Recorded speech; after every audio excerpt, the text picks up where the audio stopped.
My name is Uriol Antolí. I am 40 years old, and I come from Catalonia, here in Europe. And my best performance in Backyard Ultra was last June in Suffolk Backyard Ultra in UK, and I ran 82 yards. I needed to classify for another race that was 430 kilometers, and I was requested to run at least one or two loops in a Backyard Ultra. It was a race called The Longest Night from Marc Fernandez. It was not exactly a Backyard Ultra because didn't is a race with a standard length, so it was shorter and with a lot of elevation gain. And I was there thinking that I wanted to do only one or two loops, and finally I won after 17 loops. And I liked it a lot because of the social part, because of the challenge, and all the environment of Backyard Ultra is just fantastic. And then I was stick to Backyard Ultra, and I started to run a lot of more. I've run, I think, almost 5 or 6 Backyard Ultras. The first one was 17 loops. That was that one that I told you before. Then I ran an official Backyard Ultra, like 6.7 kilometers, standard one, and I did 36 loops. I also won that one. Then the next year, I ran the same race that I ran the first. So I did 19 loops, not 17. And finally, I went to the national championship in Spain. And I won the national championship with 51 loops. Then just preparing the big Backyard Ultra, I was on another one last year. This year on March in Miami Platja here in Catalonia, and I did 46, but I didn't win. I was the assistant. And then the next one, I went to the Suffolk Backyard Ultra just to test, because I knew that there were a lot of great runners there, and it was a race with the possibility to do a lot of loops, and I wanted to test before Big Backyard Ultra, and I did that 82, and I was the winner of the Backyard Ultra. So very happy with my progression here. It's amazing to be able to run with the best runner and the one that want to do only 2 or 3 laps, and you can share some miles with everybody. You can learn a lot from the people, and I love that. And then the challenge part, no, the thing that you are running against yourself, and you want to be a little bit better every time that you run, and this feeling when you think that you cannot run any more loops, but you go out to the trail and do it again and again and again, and this is like building a strength for your body and for your brain. For me, the most difficult part is is how to sleep. So when you have sleep deprivation, I think is the thing that can stop you. For me, I think that physically, for example, in that race in UK, physically I was perfect to continue a lot of more loops, but maybe the sleep deprivation would attack me in few hours from that 82. And I think that the sleep deprivation is crucial in Backyard Ultras. I can imagine that this is for everybody. I have a trainer, a coach, and she plans my trainings. But mostly I run a lot of kilometers, not many kilometers per week. Some of them specifics, but I try to do long runs on the weekends. And during the year, I run with I don't know, normal courses. So I don't know. I design a track for 30 or 40 kilometers and go and run. Then when I am getting more close or approaching to the date of the Backyard Ultra, I start to do some loops and trying to understand the paces of every loop, and trying to understand that I can run faster than the loop that I am running at that moment, because that gives me the strength of thinking, okay, I can run faster than what I am doing right now. So trying to build mental strength also. I try to be very, very, very stable. Not always in the same time. Usually I finish at 52 minutes, but maybe first 2 or 3 loops I try to go a little bit faster to understand how is the course, and then after that 2 or 3 loops I adjust my pace to what I think that is good for me, for the balance of not being much tired, but having enough time for rest. So, and I decide this during the race, but actually many times I finish at that 52 minutes. Actually, in Big Dogs Backyard Ultra, for example, will be different because there are two different loops, and I don't know. I have to think how to manage that. I have been analyzing the statistics from past years in that race, and I saw that people pace is very different from the day loop to the night loop. So for sure, I will do the same. If I can go faster in the night loop, because it seems to be a little bit easier than the day loop, and have a little bit more time for rest or for sleep, I will do it. I saw a few years ago when John Stoker did the world record. I knew him because we raced in another race before, a few years ago. That was 1,000 kilometers race, and I saw it in Instagram and I said, wow, this is incredible. But I never thought that I was able to run that kind of races, because it seemed like crazy. But at the end, I started with my history that I told you before. And when I saw that I was able, and that I was good at this kind of races, I don't know why, but I was I had capabilities to do that kind of races. I decided to talk with a coach, and we had an agreement, and I told her I want to go to Big Dogs Backyard Ultra.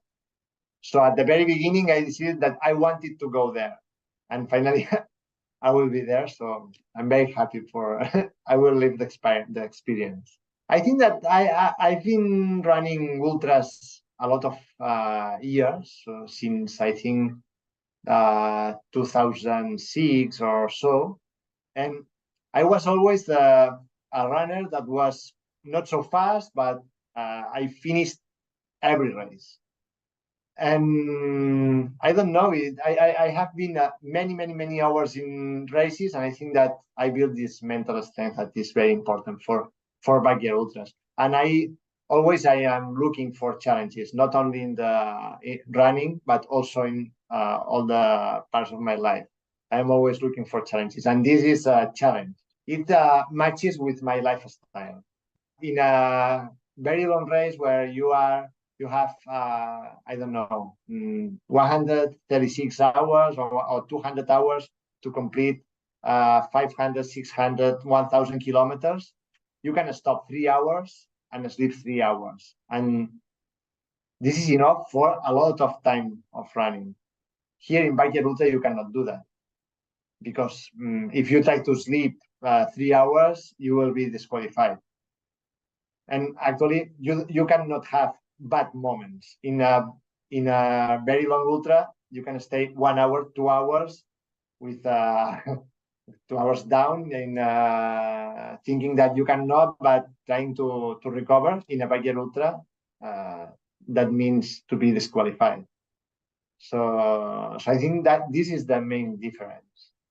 I'm trying to imagine how the race will be, and I think after Suffolk Backyard Ultra, where I did 82 loops, sorry, I got a lot of confidence in myself, and I think that I can push my limits and try to be there with the people who has done 100 or 102 loops.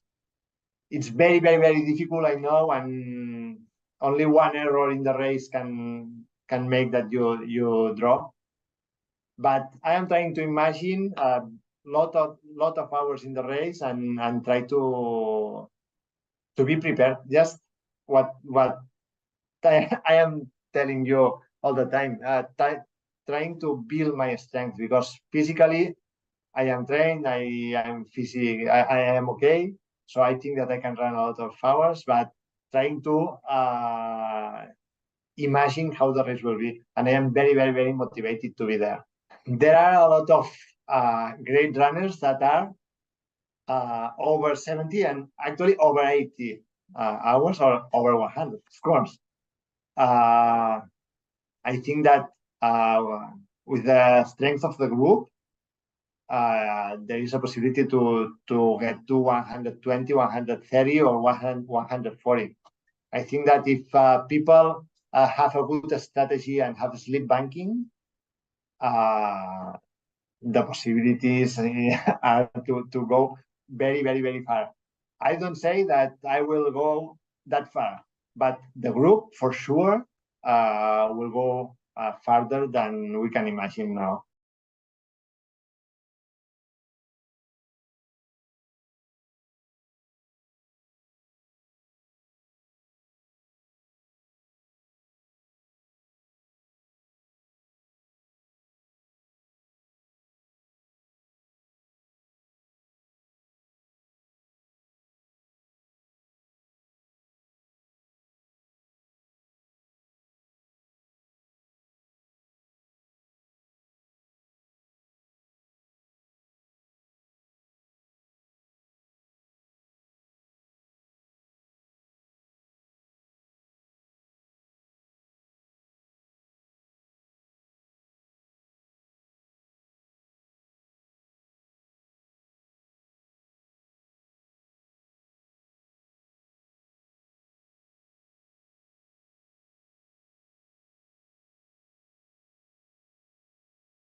go.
I think it's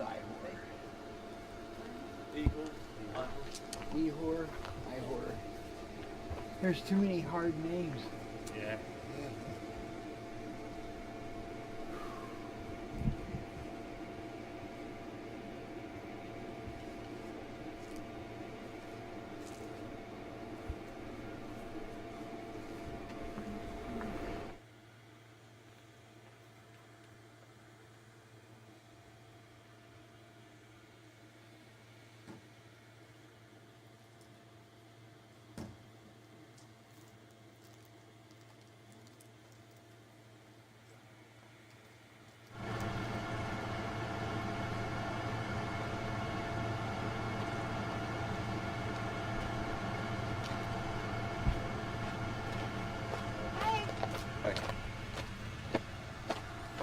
Some Gatorade.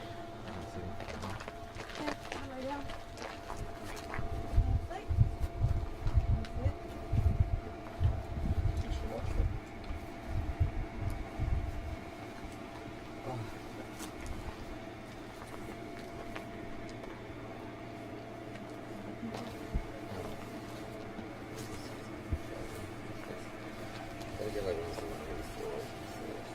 Yeah.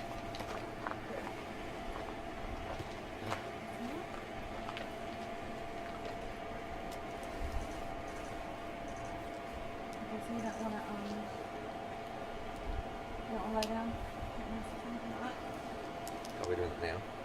Well, it's up to Are we doing the tapes or Yeah. Nathan? No, just tapes. Grab me some wipes, please. You want it? Yeah. Yeah, they have these ones. You got the clipboard?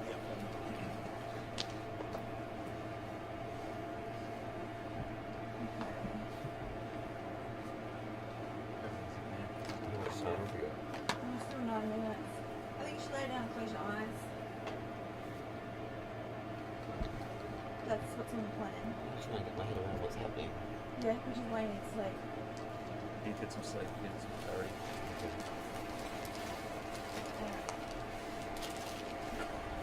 Would you like to take out?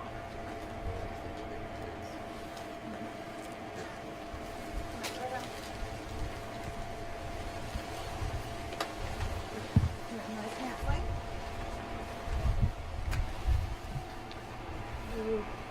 Put that blanket on.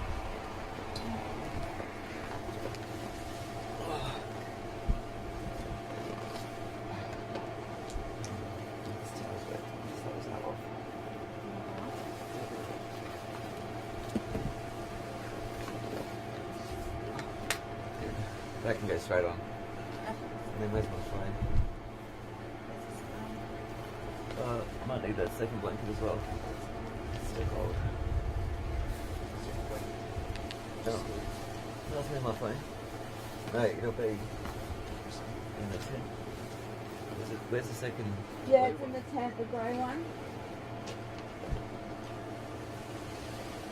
Can you put it in the front? Cool. Here we are. That's right.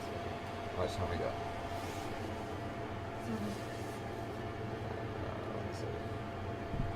Entering 9 minutes 45 seconds. Playing the eggs 5 minutes 3 seconds. Okay. 20 minutes 5 seconds. 5 minutes 3 seconds. Yep.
Look over by the fire.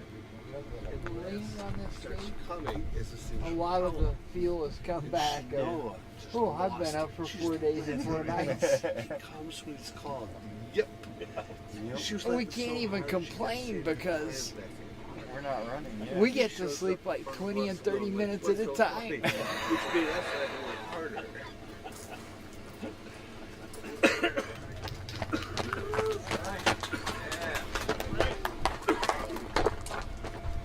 I was waiting for you.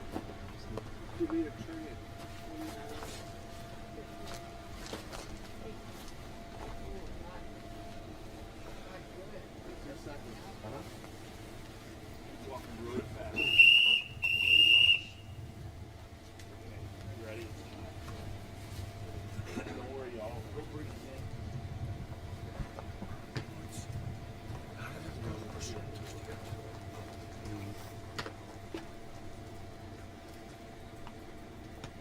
Keigoed bezig.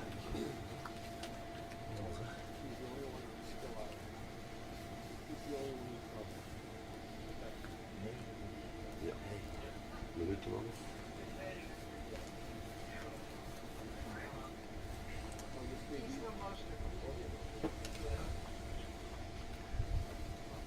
Well, this is the humane way. That's a good time to do, you know.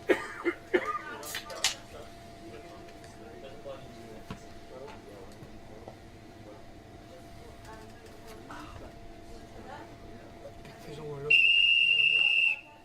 Voilà.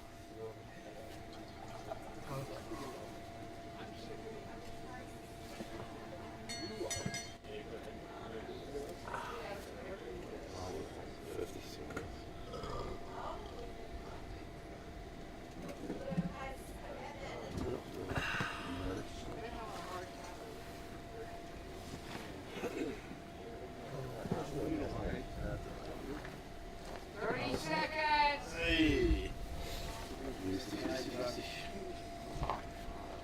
Goed bezig, gewoon je moeder rusten.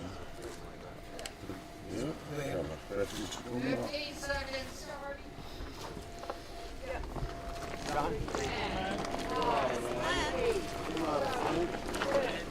Five, four, three, two, 1. 9 hours. Go get it. Yeah.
We thought you were a runner. No. And we're like, oh no. You okay? Yeah. Damn.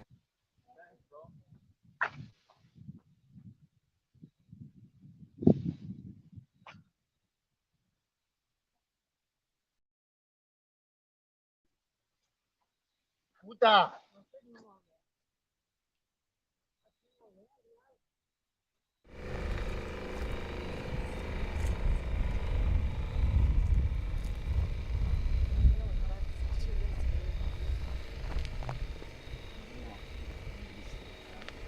I think just give them their space. Ja, ik agree.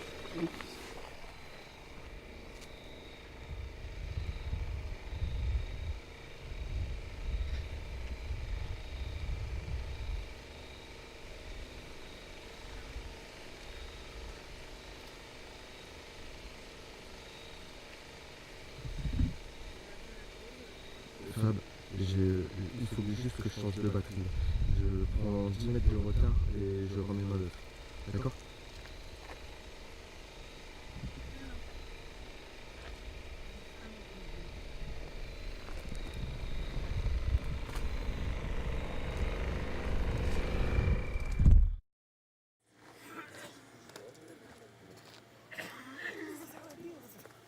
No sign of him?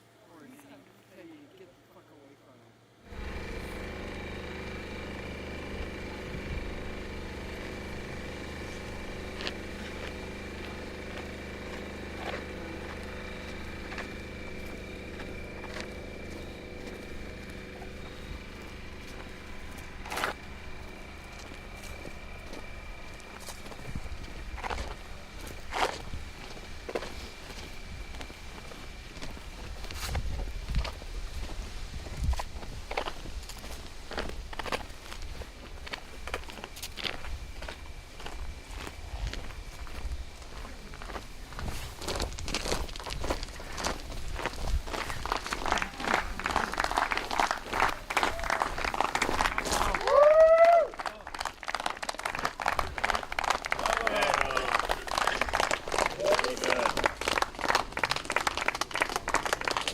magnificent effort. Yeah.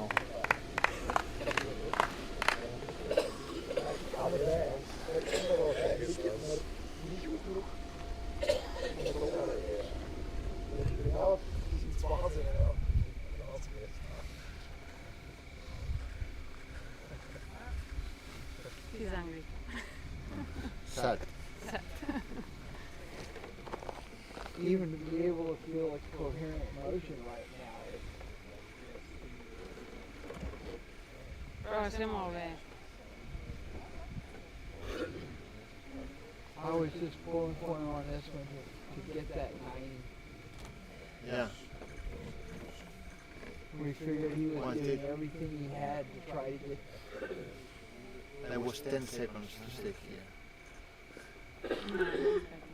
No, 20.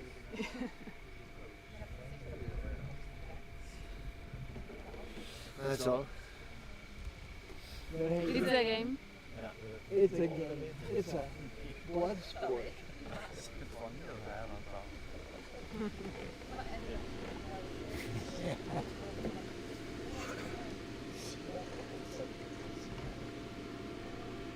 I just found it amazing he could get, I Was guess, it super? no sleep and go this long. I did as much as I could, but I was having hallucinations, and I found me like that, sleeping in the middle of the street, and lost a lot of time.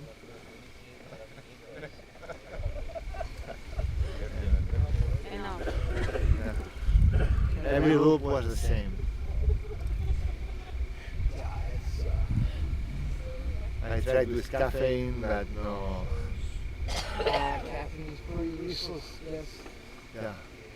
I didn't use caffeine in the first 2 days, just because I wanted to have it for today or tomorrow. It might could turn you from drowsy to more alert, but it's not gonna No, fight off this kind of sleep deprivation. no.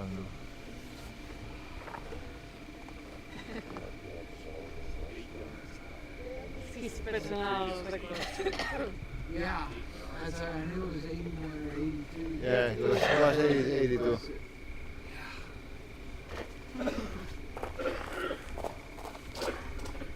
There's not going to be a bunch of people go out next week and push you down the Spanish list.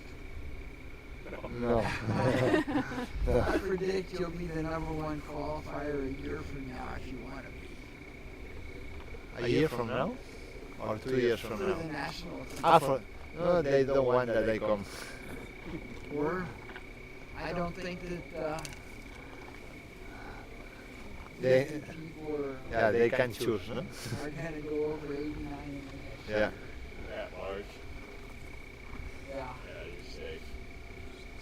It's a big number. Never say that because it's been going Yes. crazy. Look at what it takes to do in Haiti. Oh. This number qualifies for the bigs next, for the next bigs in 2 years. The one today. Yeah, it counts. It's done a large for. Look forward to that. Of course. See you soon. See you soon. 2 years. It'll be that coin. Ah, Open up. I'm sorry.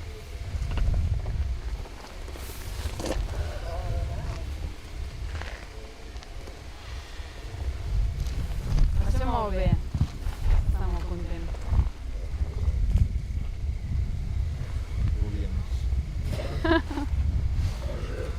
Yeah. Però sta muovendo.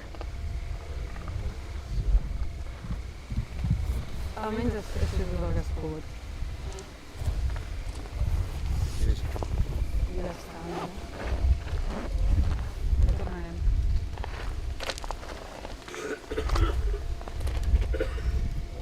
Fat on one side and big on the other. Thank you. Oh, I appreciate you coming. You put on a hell of a good show, although we we weren't sure how you were living. I don't want it to be bad. Yeah, hallucinations. We want it to be morning so that I know the things I see are real. Yeah. The fourth night, you just see all kinds of stuff. I never went to the fourth night before. The third, yes, but not the fourth. I've been running long ultras and I've been fourth night, but sleeping 1 hour per night. It's not the same. Yeah, that's not the same. Here you can sleep 12 minutes. No.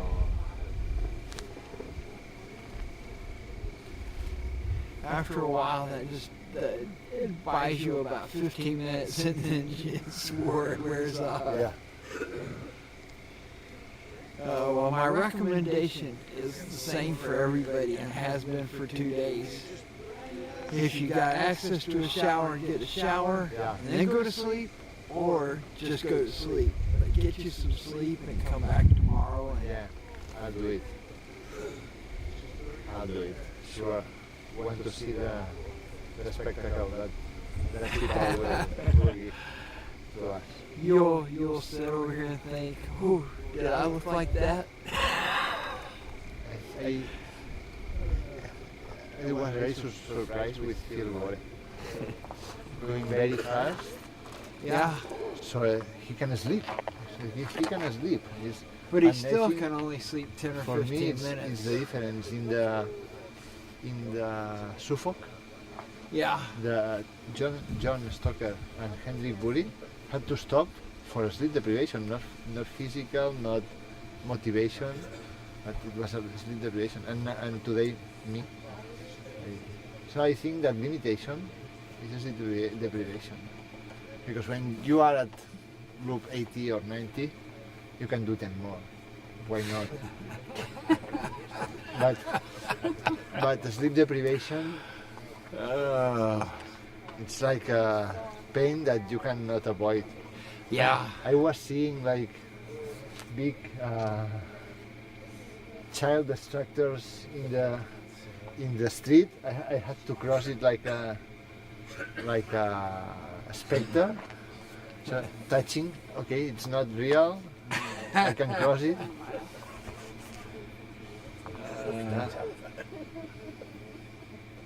Have to sleep more next time.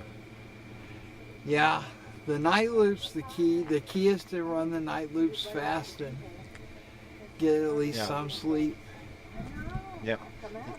Yesterday I did 2 loops fast, so I get in total half an hour of sleep maybe, and it was very good. But today I couldn't push much. Yeah, Yes, this I- is the I fourth was- night. Actually, I was since the midday pushing and arriving here with 1, 2, 3 minutes as maximum. So I didn't have any time to rest. Yeah, that's why we couldn't see how you kept going. Most of the people, when they get to, they can't get any rest, then they're just dead meat. But you kept going and going for another, God, about 2 days. My goal is to stay here until you fire me. So I will not. I don't know how to say. I will not leave because I am tired. If I am tired and I cannot make the loop, okay, I will not make the loop. You will disqualify me. But if I can run, I will run. And who knows where this thing is headed. But it does not seem possible. People can run 100 miles a day. Or 5. 5 seems possible now. Seems possible. Oh, but that would mean How would many be your runners there fifth are right night. now? There's still 9. 9. So I am the 10th? You're the 10th. That's only a number. No, but with 9 and There are feel some American. Feel some American Ihor. invasion. Ihor or I Ihor? don't know Ihor, yeah. But those three are very, very hard. Ihor's I been don't know running the as others. strong, and the Polish guy,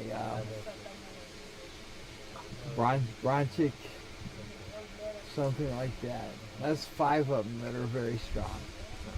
And there's Frank, and you. Come on, need 3 more. Harvey, Harvey, John, Noel. John, no. Yeah, they've been running together. Yeah. and John Knoll, and 1 more. I got him. Frank. And we got Frank. Phil, Sam, Harvey. The Japanese guy. Ah, Yes. Maeda. So there's there's 5 or 6 that are doing pretty fast, and 4 or 5 that are struggling without enough time to sleep. I think if they work as a team, they will get to 5 days. If not, maybe it's a little bit difficult. They hit the trail in the morning, Yeah. and that shakes things up. All the course should be in the train. It's harder. If but we for if we me were it's better. I no, like it more. if we put it on the trail, then we don't have to worry about going past. Yeah, that's true. Maybe 36 hours, but Yeah. not by much because it's too hard to find your way at night. What also surprised me is that the Satellite Championship is done in this course because most countries look for the flattest course they found to celebrate the satellites. And here is this course that is, I think it's a hard course. You know? Yeah, it's. If I divide in 3 or 4 I levels, mean, it's not it will be impossible. higher. People can do big yards on it. Yeah, that's true. I think we kind of figured the U.S. team has enough advantages. If our course is not is a disadvantage, that's okay. No, it's true. And actually, numbers speak by themselves. You always get big numbers here. Yeah. So It must not be too hard because it has a high percentage of the biggest performances. actually, because most of greatest runners in the world came here. Today. I think that's the reason.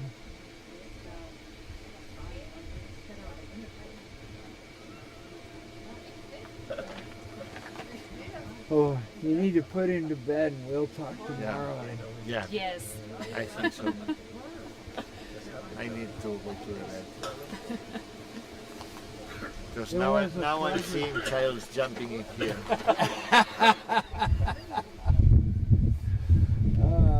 It was a pleasure to Same watch for you me. run. What? It was a pleasure to see you run. Thank you. Tomorrow you'll get to watch me with still no sleep. I'm gonna take a small nap and then go out for a running session. You need to start training for next year, and probably later tonight is the best time to do it. As soon as possible. Thank you, Father. Thank you for the. Oh, appreciate y'all coming. Congratulations. Thank you. Great race.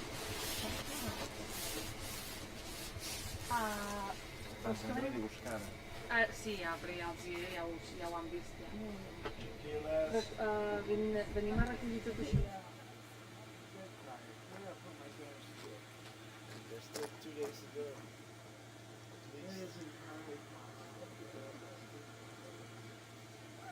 I don't know about me.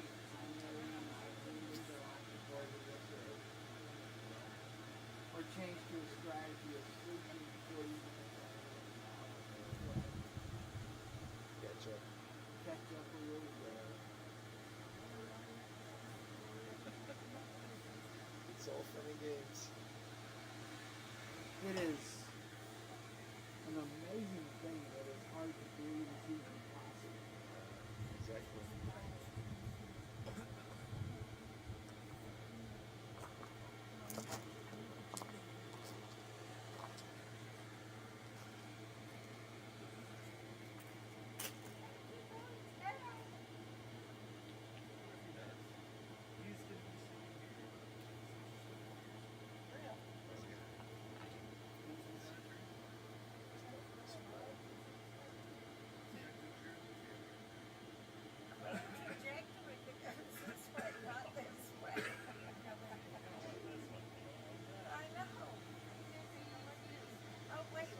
My name is Frank Giele. I'm also called Frank the Tank. I'm 44 years old, and my personal best in the backyard is 67 yards. And I did that during the team championships last year in Team Belgium, where the world record was set by my friends Marijn and Ivo. I was first running ultra marathons like distances like 100 miles or a bit further. And there is some kind of the Legends organization in Belgium. We make like pretty cool races, and if you do there 4 races in 1 year, all more than 100 miles, you have a slam. And while I was doing that, the last race was in that kind of format. It is called Another One Bites the Dust.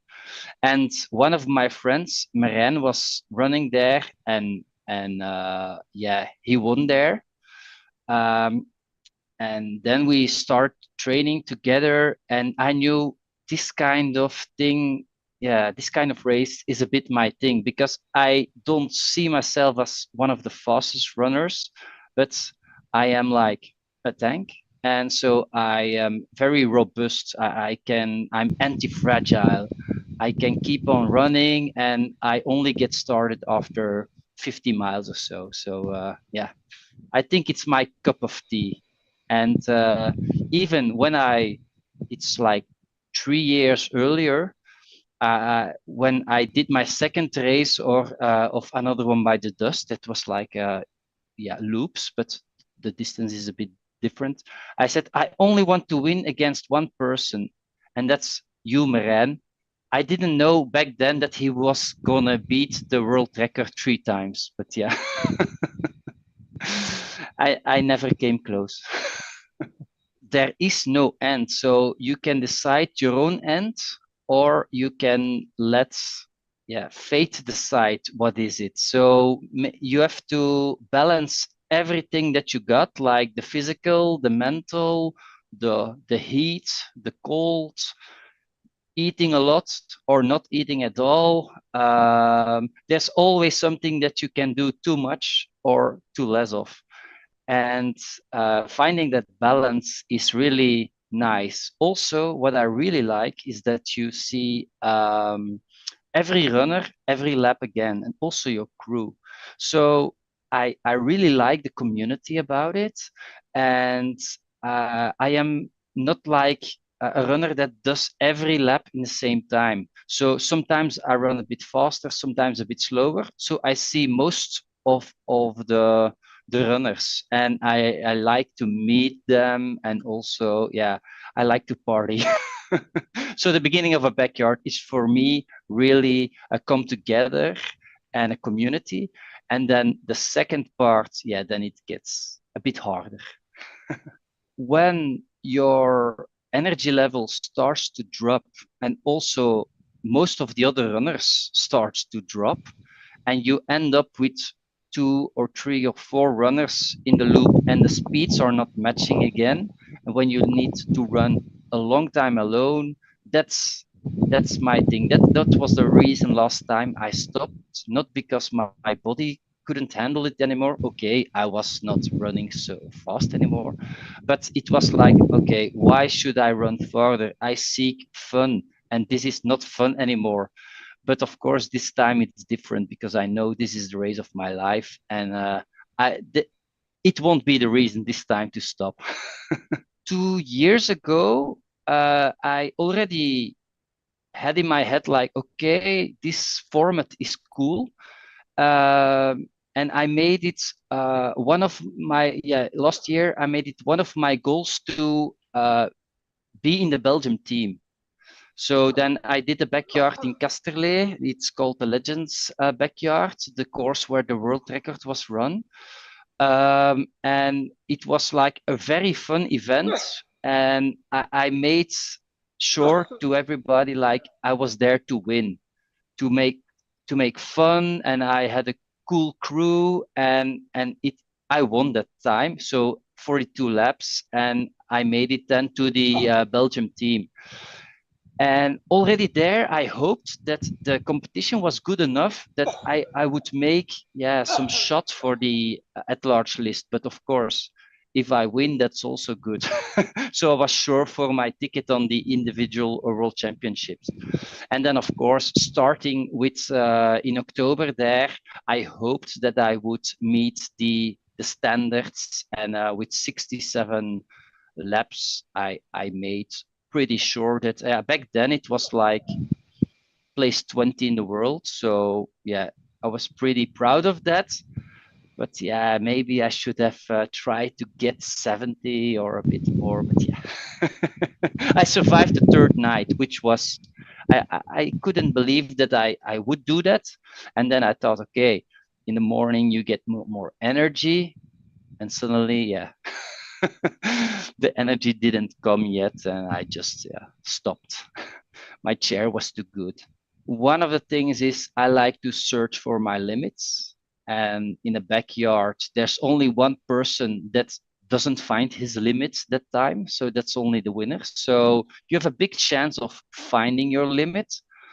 Another part is I am an upbeat person, so I like to run among people.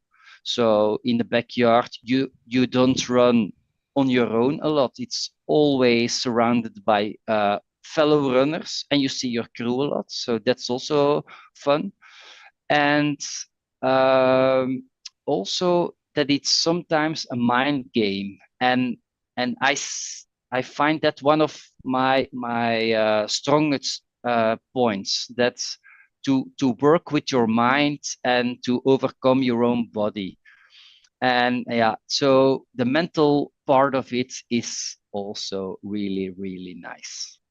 I keep on running the whole year, pretty much the same, like doing a decent distance every week. Every Tuesday, we have our own running group, D plus Dinsdag. And it is what we do is every week we do a run around elevation. So going up and down around Leuven in Belgium. So it's free, and also Marijn is there. So it's with good ultra runners, and the atmosphere is very nice.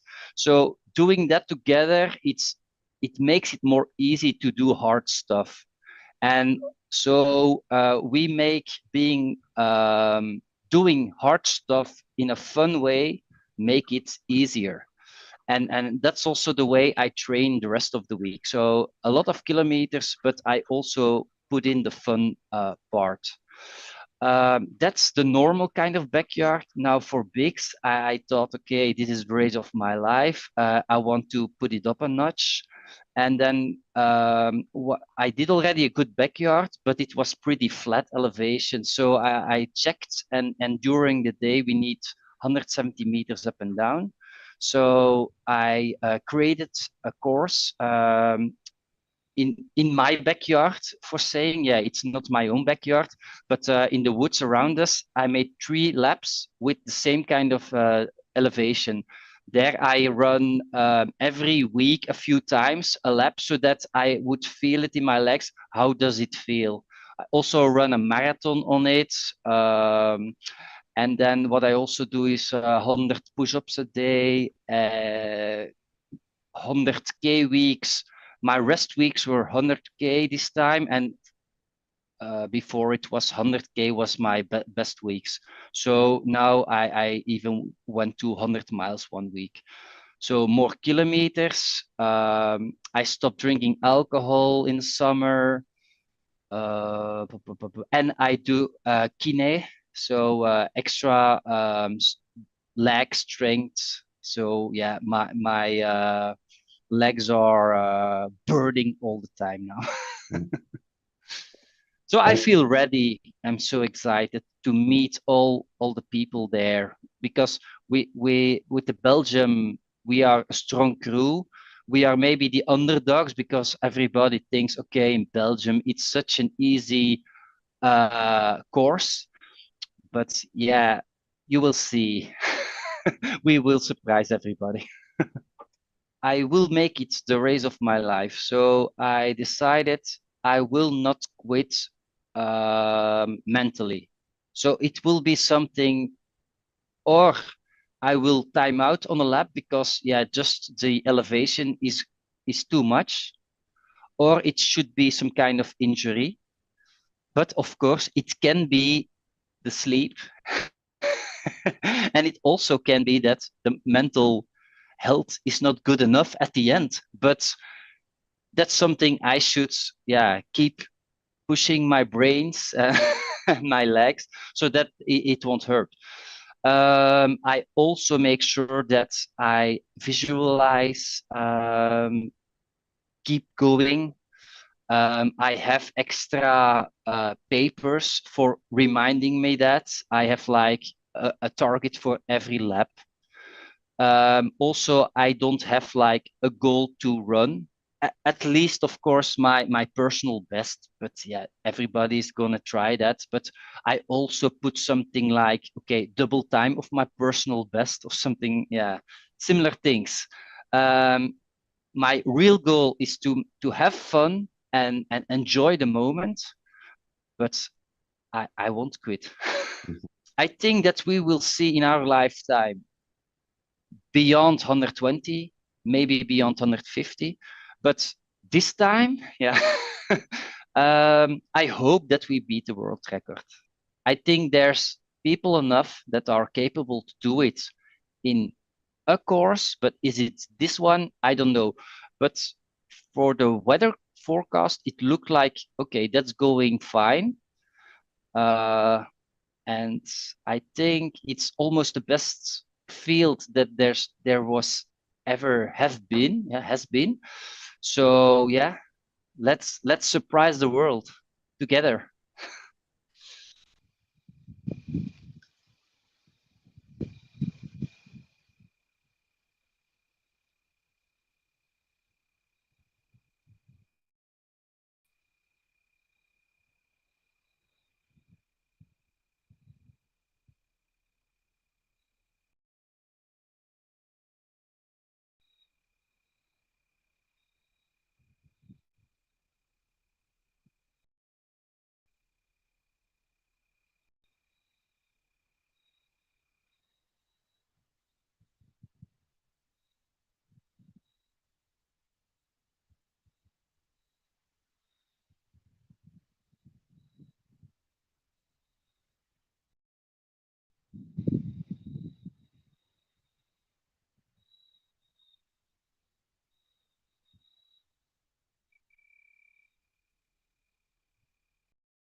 Yeah. You quit? No. No. Okay. Good job.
en oplader.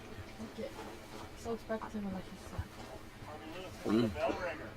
Det er kvalitet at man slapper litt med å tenke. Sånn å si.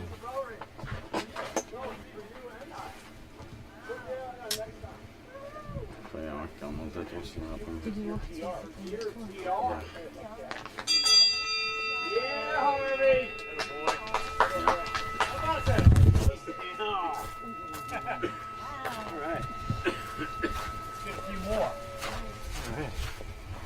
I'm loving it. Sleep and stuff. Well, good. Get some more.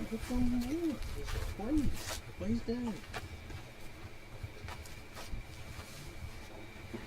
Alright. Whew, that's fun.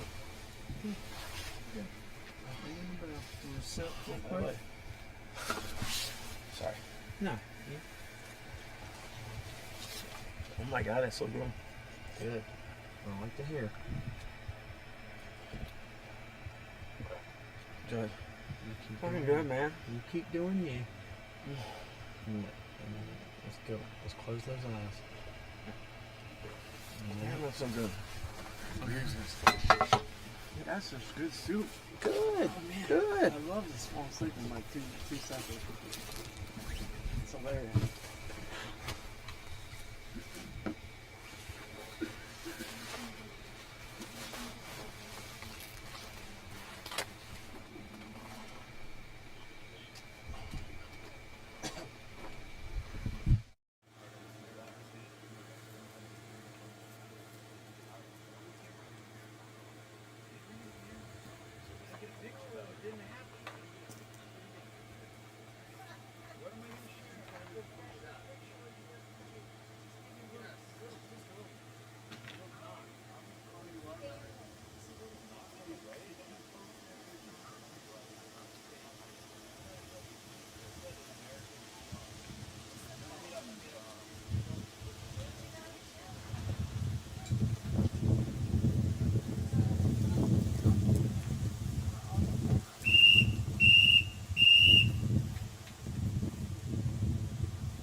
Just always does, like that.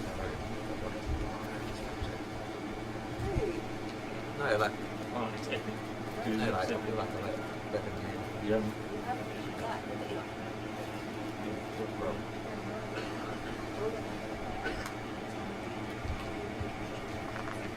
I don't even remember not picking any fishing.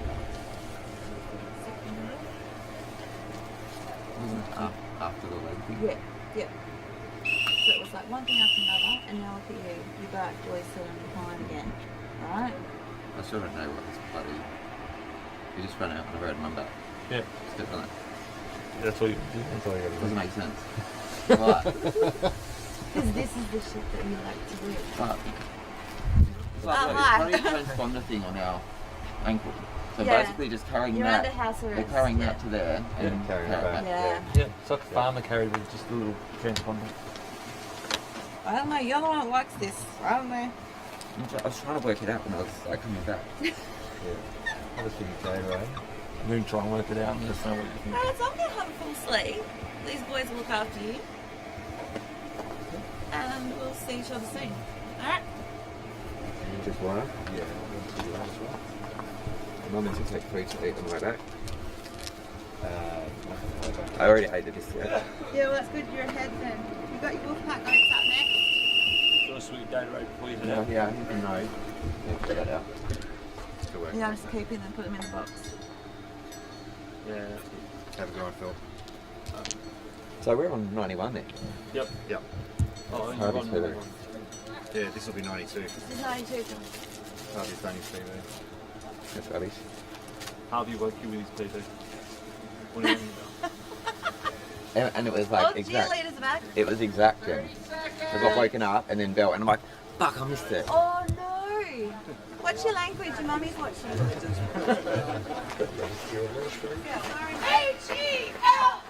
just tell us to go to hell.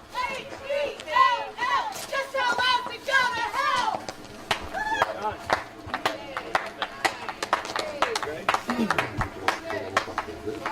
Yeah, lovely.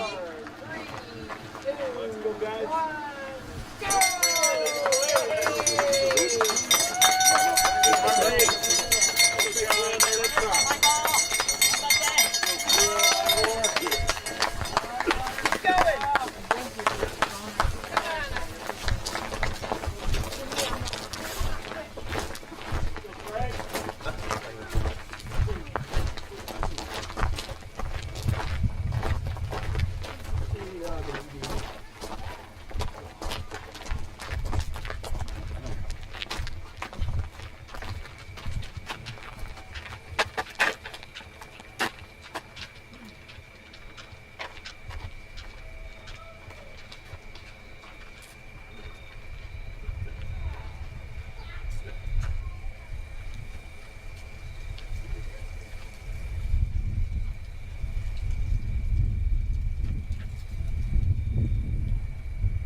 Harvey Lewis. I'm 47 years young, from Cincinnati, Ohio, and USA. And my personal best in the backyard was this summer.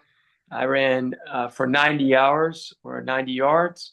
It was 390 miles. Fact check. I actually did something creative. I made a vote amongst the people that follow me on social media. So I had 4 options, and they all seemed very intriguing to me. But Big's Backyard ended up winning overall, like by a landslide. And this was back in, I think I did that back in like 2016. I did the vote, and I ran Big's in 2017 in that October. And so it's been incredible to see the evolution of the race. When I ran that first year, it was, there was maybe a dozen people who were like really trying to go all out and run the whole like length of the race. But there were a lot of people coming out just to run like their first half marathon or their first marathon or their first 50K. And so it's really amazing to see how that has evolved. And there were parts of that first race which I absolutely loved. Like it was much more laid back. And I also love aspects of the race now where it's just so incredibly competitive and like how far we're able to push ourselves. So in how many of these races are there around the world? There's over 400 now. It's incredible. I really like this strategy. So when I was a kid, I used to like playing video games and like the Legends of Zelda. I like to like play board games. Right. I like to play Risk. This is like a board game with your body. So it's like you're the piece, and it's like it involves.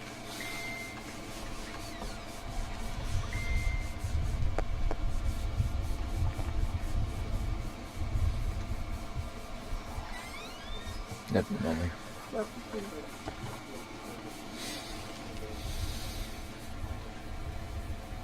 Let's go with the beat.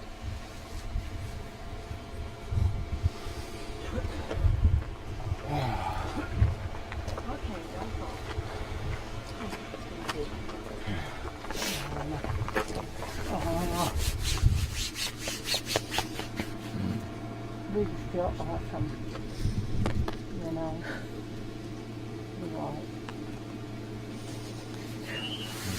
Thank you. Get you warm and cold. Thank you, buddy. Warm and cold. Slip it in your hand. No one will know. Like a bribe. Thank you, brother. Can't believe it came to an end. Yeah. Especially that way. What happened? And of course, you ran just short of 400 miles. Yeah. What happened? Yeah. What could possibly go wrong?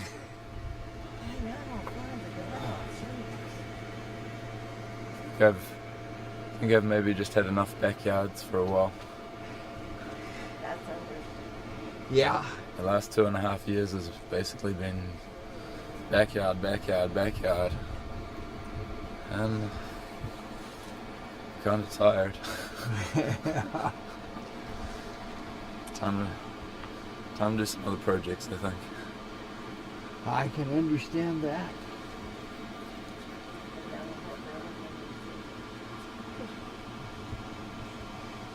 I appreciate it though. Thank you for the opportunity. Why, it wasn't even fun here. I recommend to everyone, if you have access to a shower, take a shower, but be sure to get some sleep. I've been so impressed the last 2.5 years, or especially the last 18 months of backyard, where I've really gotten kind of good at it. What I can will this to do. Yeah. As soon as it's game over, a win or a finish or a DNF, and I turn off race mode, all of that shuts down. Oh, I know exactly. Brain shuts down, the body shuts down. It's like, you've done your job, have at it. I've had that same experience at the end of walking across the country. 5 minutes later, you can't walk across the street.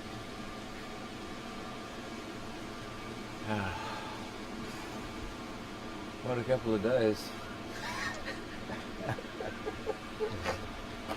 A lot of things happened. I fucking did not like the course to start with. And then I fell in love with it. And then I fell out of love with it. I heard you like the trails best. Okay. Actually, fuck, what day is it today? Wednesday. Tuesday day. I was starting to get an appreciation for the trails. I was really starting to enjoy the trails, and then the sun came out and Yes. kicked everybody's ass, and then I stopped enjoying the trails. Get it off your teeth. Get some warm. Get some sleep, and then you can come back and lie about and watch people go by and think, what the fuck is wrong with them? That's what I've been saying 2 days One now. for the other.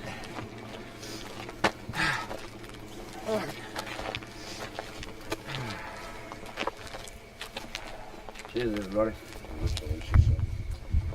Great.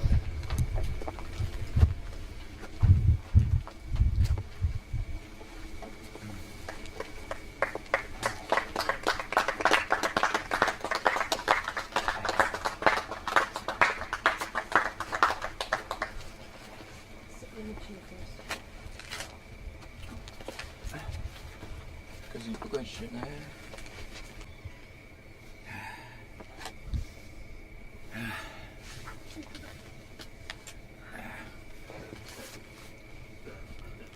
Thanks for helping me do the stupid thing. It was big and stupid, but now it's done. And we can move on with our lives.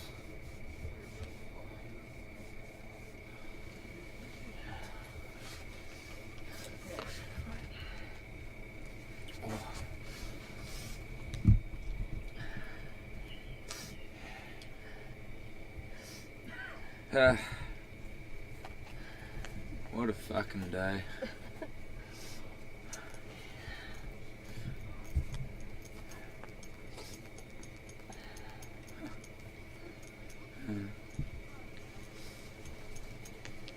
Sam, can I ask you just one question? It's so unexpected. You looked so strong the whole day and the start of the night, and then you have enough. That's you're done. That's all. I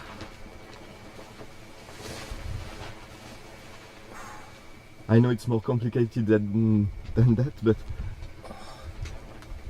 I think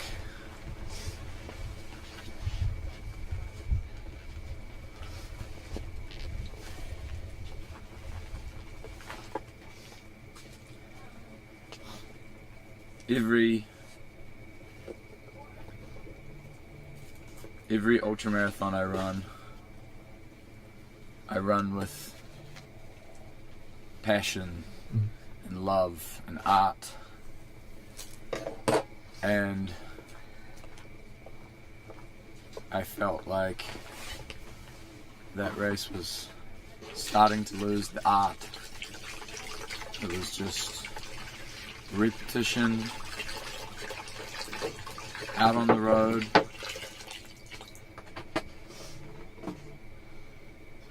Yeah. It doesn't make no sense anymore. Yeah. There was no beauty.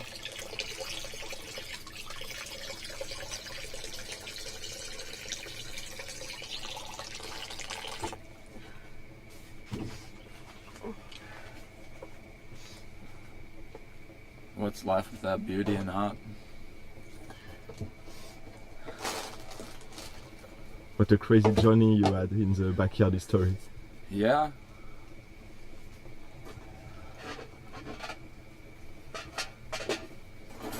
Thank you, Sam. No worries.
never do it superposed over a bell. So I'm going to see if this could even work.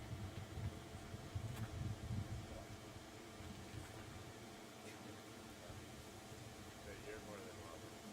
Just because I think it would be funny. You need to do some sort of mashup.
Yeah, sure.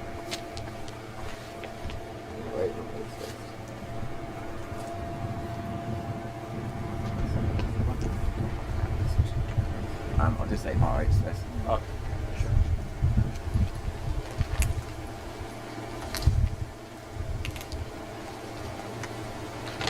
Center.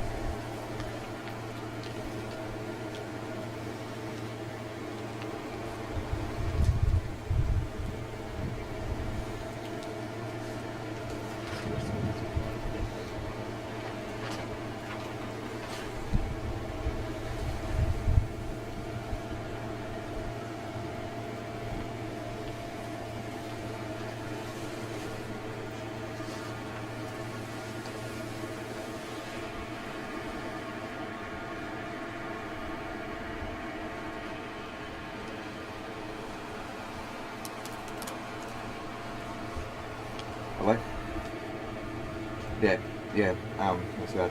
I'm underestimated my time. So I've only just got in, so it has to be a really quick one.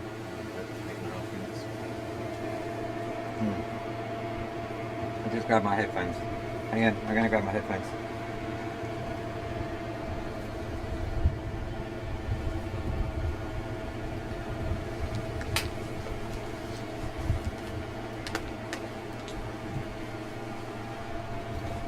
Hello? Yeah. Sorry? You got a lot of background noise.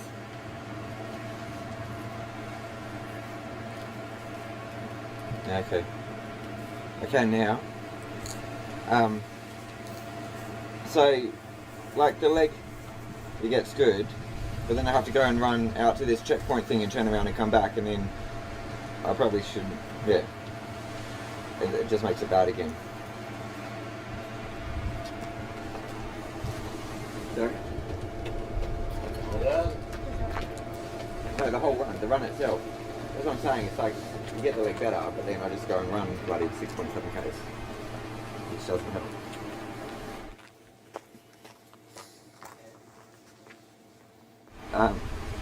I just want to, yeah, four minutes before we move. stop. Yeah. Okay. Yeah, ready.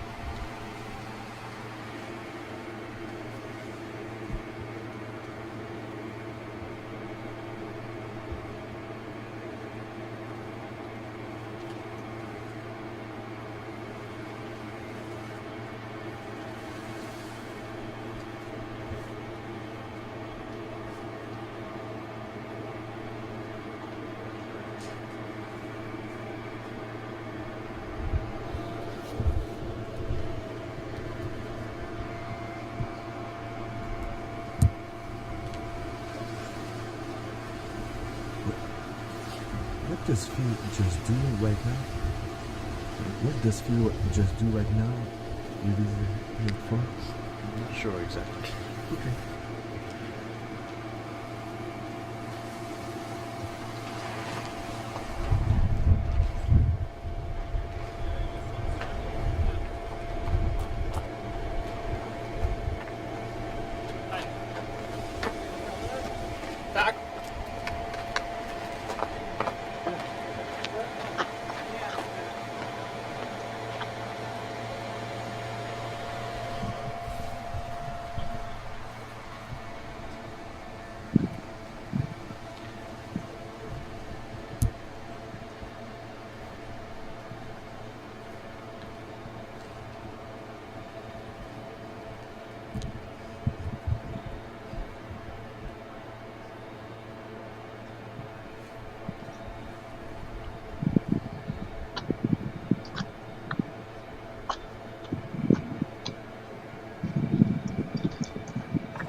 Yeah. Yeah, okay, thank you. Yeah, yeah.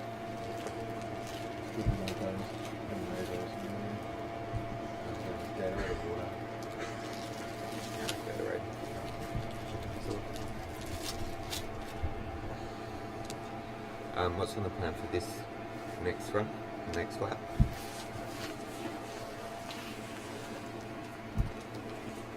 Is that the updated one with Gabby's new nutrition? It should be. It should be. Yeah, that's all. There's rice pudding. The rice pudding was after this one, right? Yeah. Tail brew, salt, sleep. Yeah.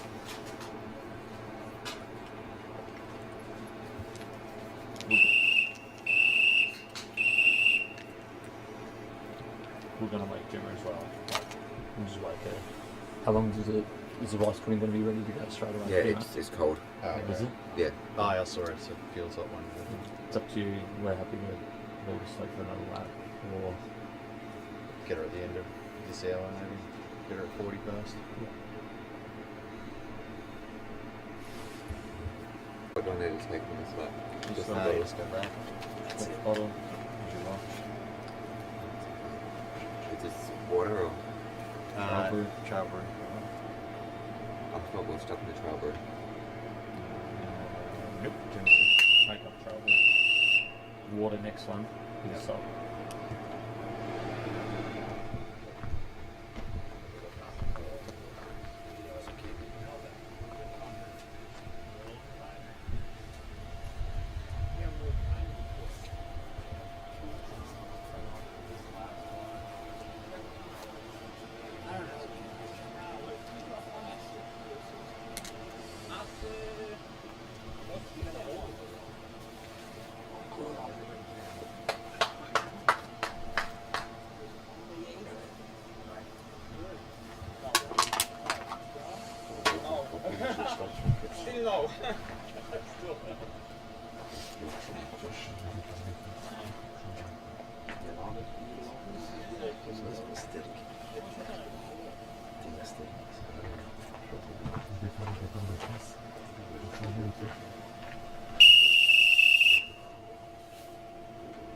Evliče. But you were looking.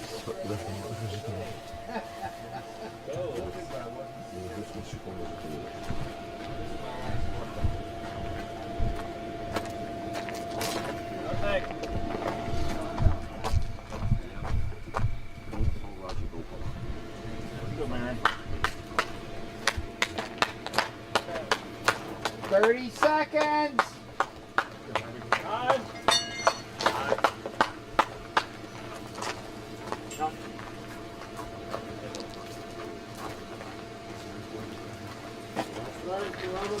15. 10, 9, 8, 7, 6, 5, 4, 3, 2, 1. Happy time! I'm really excited about that. Another one.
I'm Harvey Lewis. I'm 47 years young from Cincinnati, Ohio, and USA. And my personal best in the backyard was this summer. I ran for 90 hours or 90 yards.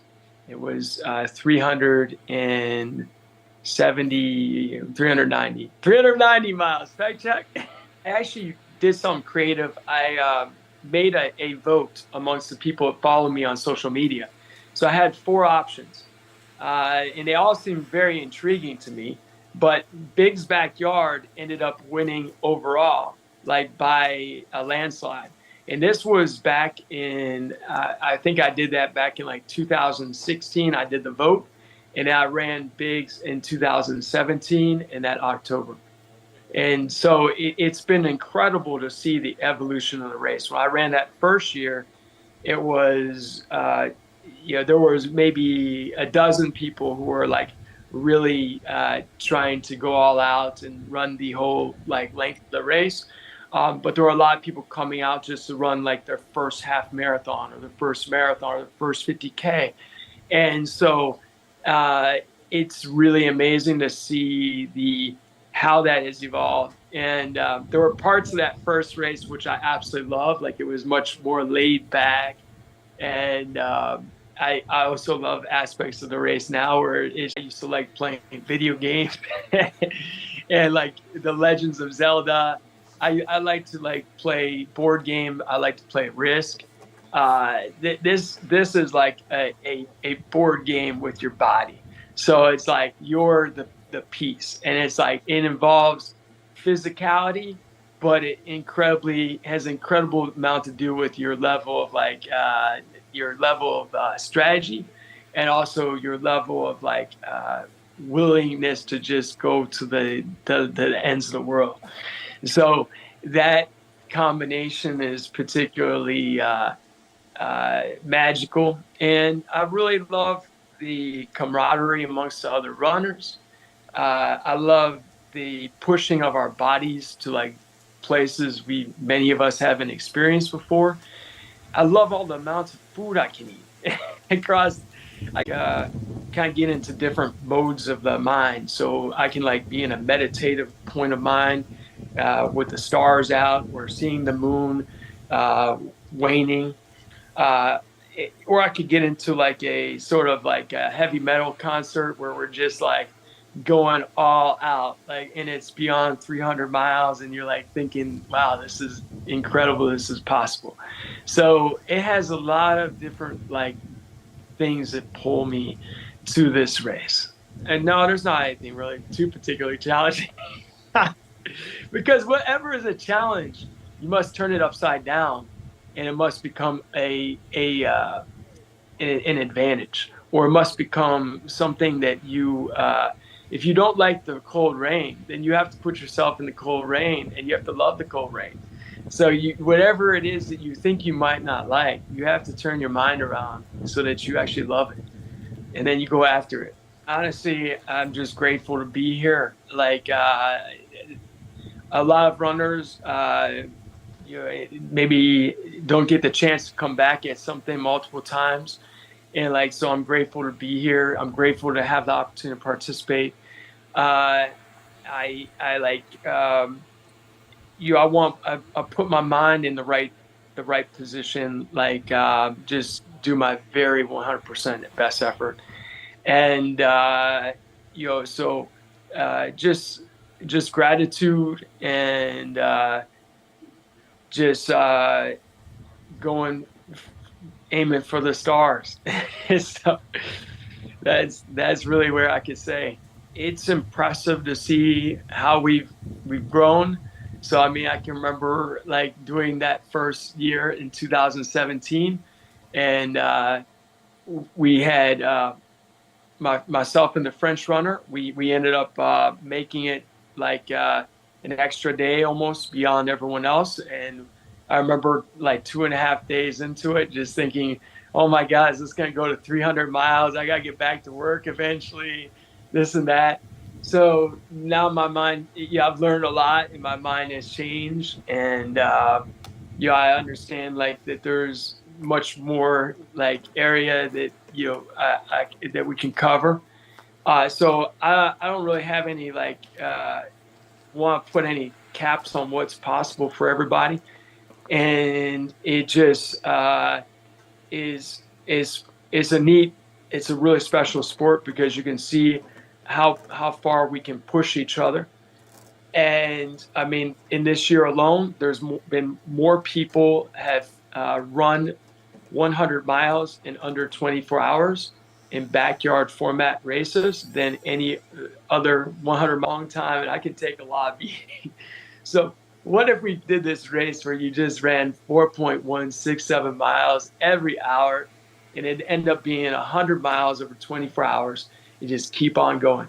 So yeah, there's different dimensions that push on the human body and psyche, and so it's finding the correct strategies to maneuver those, and also working the mind and the body to be able to be stronger and able to go further than ever before. The course is tougher than the average course. And like I know when we have the world championship of teams, I always say to lads, you know, it's kind of a little definitely a disadvantage when you compare us to like other countries that have like a flatter course or like no uh, like technical course. You know, lads says, well, we just have to be better. You have to be better, the American team. But so I love having everyone competing on a level playing field. Like for me last year, I think psychologically that got into my head a bit, and it kind of like made it difficult. Even though we were collaborating as a team of 15, you know, my ultimate goal was to get the team to number one, which we did. But individually, it was difficult for me to compete with the other individuals in other places in the world because it wasn't like a level playing field and having us all on the same course. So it's a more difficult course in terms of like the routes and turns and step ups and like rocks and things like that you have to navigate around than the typical course out there. But it's yeah, it'll be interesting to see how everyone enjoys bigs and, you know, coming from different environments. It'll be a lot of fun to have us all on the same course. I can't really give away my strategy. It's top secret, but you guys will have to watch it play out. I plan to be there, you know, through the duration. So it'll be yeah, I have some new maneuvers I plan to implement. I feel I'm coming in still as a bit of an underdog because you know, I was in Australia at the Masters this summer and I finished third there to Sam Harvey and Phil Gore, and I feel like it was also a great race because, you know, when you get knocked down, it's good to get knocked down, and like it forces you to adapt and grow. And so I like that. So this is one of the special things about our sport, but it's going to be.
Adiós.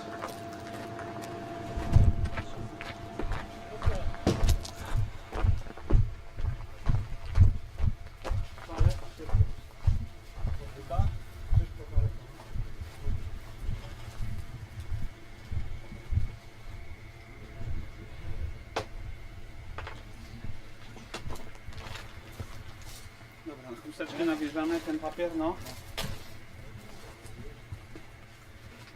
A czołówkę musimy przynieść jaką?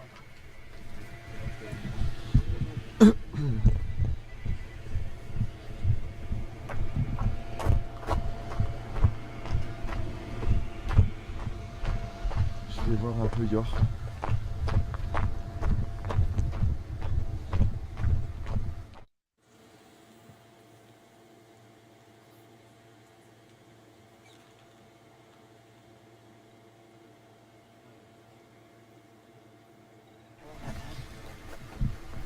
We're moving so slow because everyone's exhausted. Aww. Oh, there's the camera.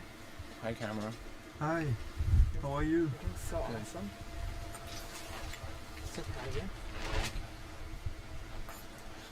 It's hot, but you know, try to eat all of it because you didn't eat much on the last loop. I overslept last on the last loop. Yeah, you didn't put anything in here. I don't know. That's fine. Anyway, I got your water. Let's do that. Nice and hot. Yeah. Oh, you're doing so good. Thank you. Yeah. I don't know. It's just I need some sleep. I guess. Yeah. I'm totally out of it. It's third night already, so or fourth. It's fourth night. Yeah. Yeah. I know. Even I'm doing the count. I'm like, okay, is this the fourth night? Like, am I losing my mind? And Yeah. I'm not even running. Do you have some like meat, like sausage? Yeah, I have that for you right here. But for on the go. Or do you want it now? No, let's eat now. And I have no time eating on the go. It's like tight, I guess now. No, you're doing great. You got like 12 minutes. We're cruising on this one. It's amazing. So I also have some smoothies still, but maybe this is better for now. Okay, you keep eating. I like the sausage and soup. How are you, Igor? I'm good. That's a lot of running. Oh, you look good. Thank you.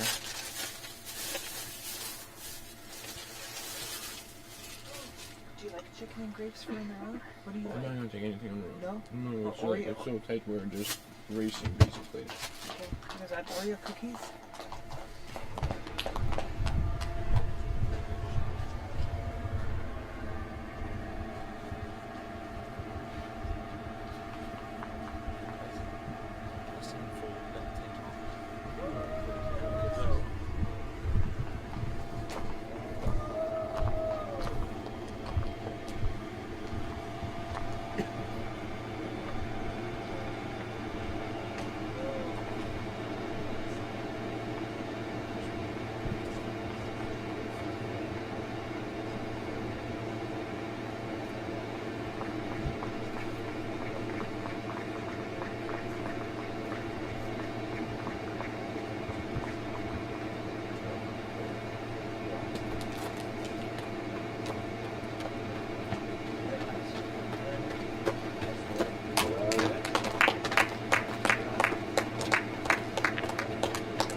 Whistles, because 15 you seconds. have to keep your mind on what you're doing for 5-10 seconds at a I know. time.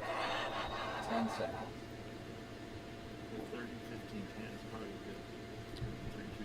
3, 2, 1. 3 seconds. Make a count.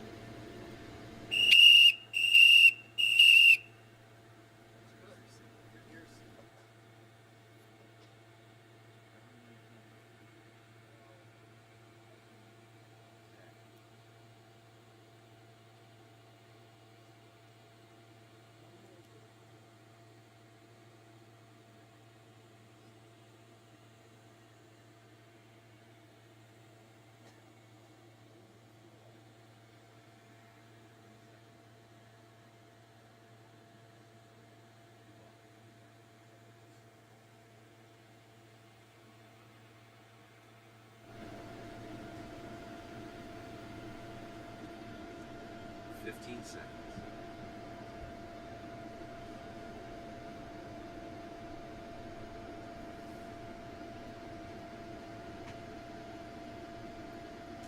3, 2, 1.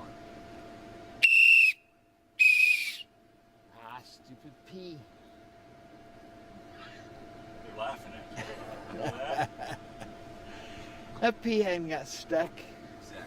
once briefly the whole week.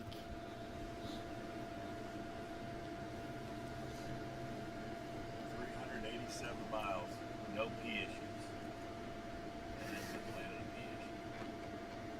Thankfully, not a lot of I people feel heard it. humiliated Right. by my failure. Not a lot of people heard it. Live. No, part of the world is wide awake. Oh, and yeah. Oh, They heard it. Alright, this is one whistle.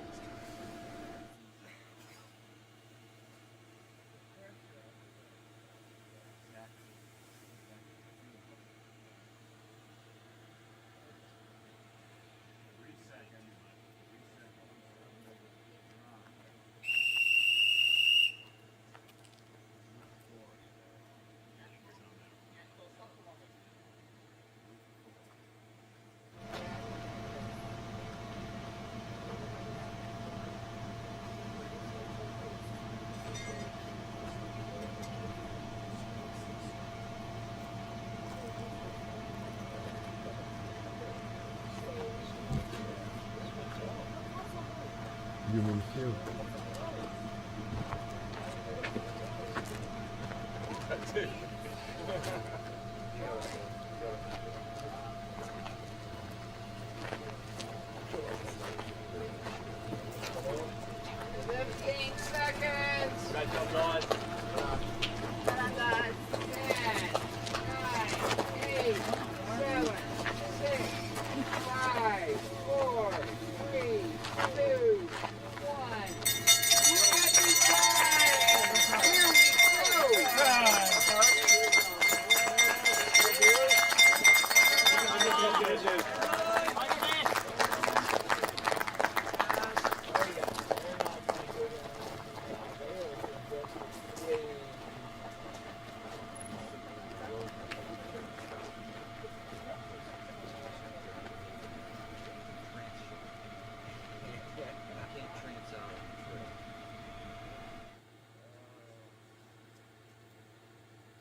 These are the true fans. I'm fine, thank you. Yeah. And you? Yeah. Not too hard. Good job. Not so tired as you. That's okay. How is Marin? Marin looks good. Huh? Yeah. Yeah? Yeah. You feel you can do some more loops? He can do a lot more loops, yeah. A lot? Yeah. How many? I know he has a schedule to a certain number and it's a very high number, so... Yeah, it's a secret number? Well, it's a secret number, yeah. Okay. Well, When do you we'll be here this time tomorrow. Maybe, yeah. Oh God, to think of it that way is painful.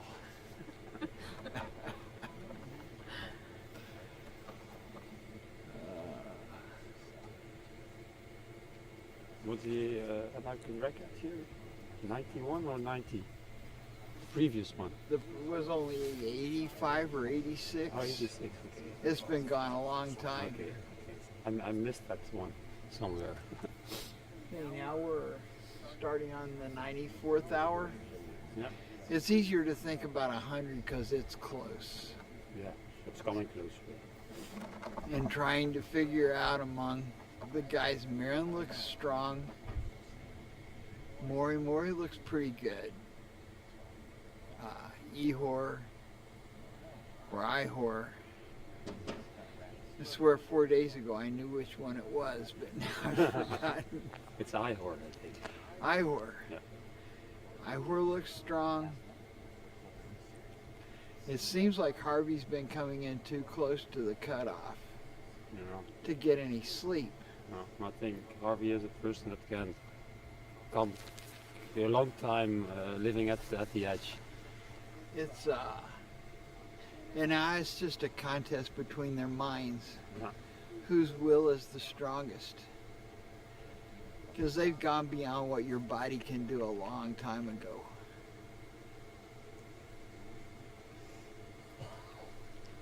Yeah.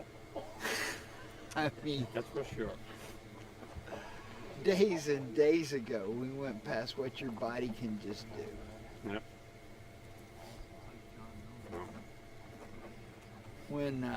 When Sam stopped, he looked good right up till he stopped. Yeah. But when his mind quit running his body, it was just a shell. You think, yeah. Wouldn't it?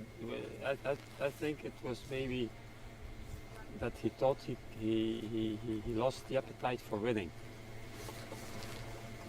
Yeah, he had that moment of weakness. Yeah. But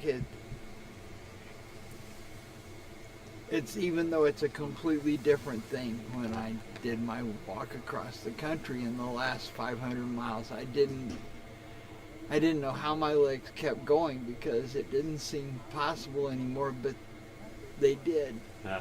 And when I got there and I was done, I could barely stand up. Yeah.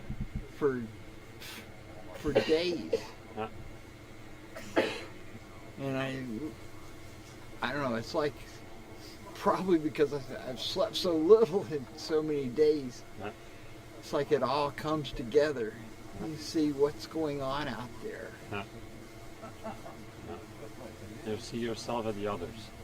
I remember how it felt, the different parts of having your mind run your body. Yeah. When your body would no longer go, but it still went. Yeah. It was, and then how when you stop, it's like cutting strings on a puppet. Yeah. Just, Yeah.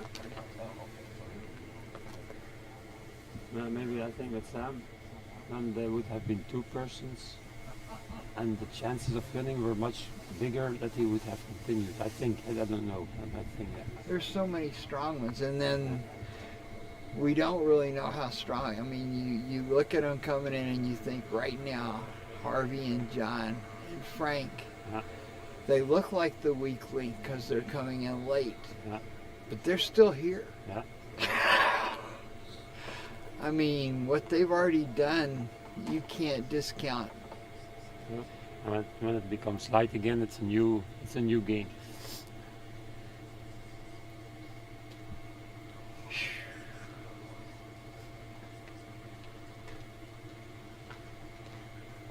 It's terrible and it's wonderful. No? It's so hard.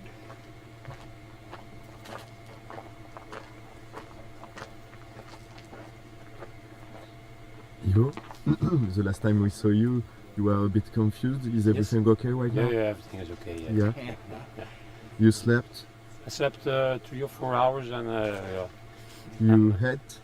And you had, had yeah. something? Sorry? You had something? You have something to eat? To eat? Yeah? No. No? Now that you say it like that, yeah, I will have to take some food. Yeah. You are hungry? Yeah. He's going to be hungry for a week. Yeah. Once you recover from the physical effort, your body's going to say, I need serious refueling. Yeah.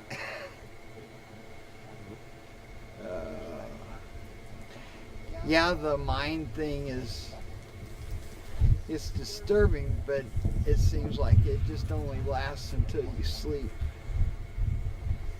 You sleep.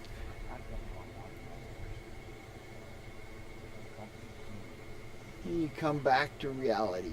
Yep. Kind of like in football when someone gets hit in the head and it knocks them loopy. Yeah.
my name is Ihor Veres. I'm 29 years old. I'm originally from Ukraine, but I've been living and training in Canada for the last 8+ years. My backyard record is 67 yards. That was quite an accident. My girlfriend basically convinced me to sign up for this local backyard race, which turned out to be a silver ticket race for nationals. And I guess the rest is history because I wasn't sure if I would be even good at this format. I did love the conventional ultras, but she said, "Hey, give it a try. It's nearby, and see what's going to happen." And here we are. Backyard is it's even hard to call it a running format, or it's more like an endurance challenge. But it has a lot of interesting perks. Well, one of my favorite parts of backyard is the social one, where you get to chat with people you would usually never chat, right? Because conventional ultras are usually you're spread out across the field, and very often you end up being alone. Whereas in backyard, it's not the case. You see those people every single hour, and you get to know them very well, very very well. At a certain point, you start hating them. No, I'm just kidding. But you definitely bond with those people, and you build those strong bonds, and you become good friends. And I'm still great friends with many of those runners I did backyard. So social part is probably one of my favorites, but of course the unknown part where the curiosity is kicking in. Uh, I am very curious what our bodies are capable of and what we as human beings can push ourselves. I think we don't know a lot about our physical abilities, and probably we don't even know more about our mental abilities. So it's very interesting to see for me how far we can go, how far we can push, and this format presents that opportunity. Just like Last says, it's easy until it's not, right? 6.7K doesn't seem like a long stretch for an hour, and everyone can do it, right? But at some point, it gets harder and harder, and I think the hardest part for me is managing those injuries, making sure that they're not flaring up. And if you have some hot spots, you deal with them right away. And thankfully, we see aid station every hour. We can do so. I don't find the sleep deprivation um, a very challenging part. I mean, it is hard for sure, but I find I'm capable of pushing through. Again, granted, I've never done I've done 67 hours, so I've never gone through the fourth night, for instance. So we'll see. I don't know if we'll see, but I'm curious to know if it's how my body would deal with that. But yeah, I think dealing with those injuries, hot spots, is the most challenging part for me for sure. I don't do anything in particular for backyard. I live in the mountains area in British Columbia, Canada, and I run hills, run mountains every single day. So I do have a lot of vertical training which I hope will be helpful on Laz's course, where there's a lot of elevation gain and lots of hills on the day course in particular. So yeah, I don't do anything specific for backyard, to be honest. I do some speed walk sessions for sure, but just once a week. But most of the time, it's just regular training, the one you would do for any conventional ultra. When we did the backyard last year in Canada, we didn't really know how fast or how slow to do it, what breaks to take. So I think we actually borrowed the Harvey Lewis strategy because at that point he was the world record holder.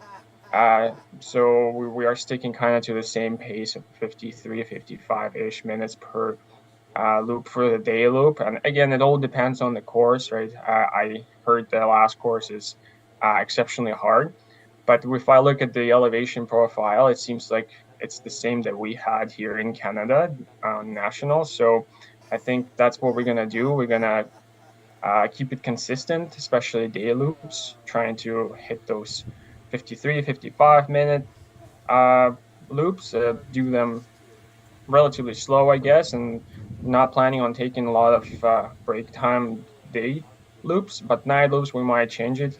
Again, depending on the course, seems like it's going to be a little flatter, so we'll probably pick up pace and hopefully book a bit more time for naps at night. Because this is going to be my third backyard, so I did silver ticket race, and when I realized that I was at national championships with Team Canada at that point, I think when there were probably three of us left, I realized that okay, I can do it. I think we can we can go to worlds, we can go to individual championships, and I had in my head, and yeah, I guess uh, I was able to run the most loops here in Canada, and it basically secured the spot in at individuals and bigs.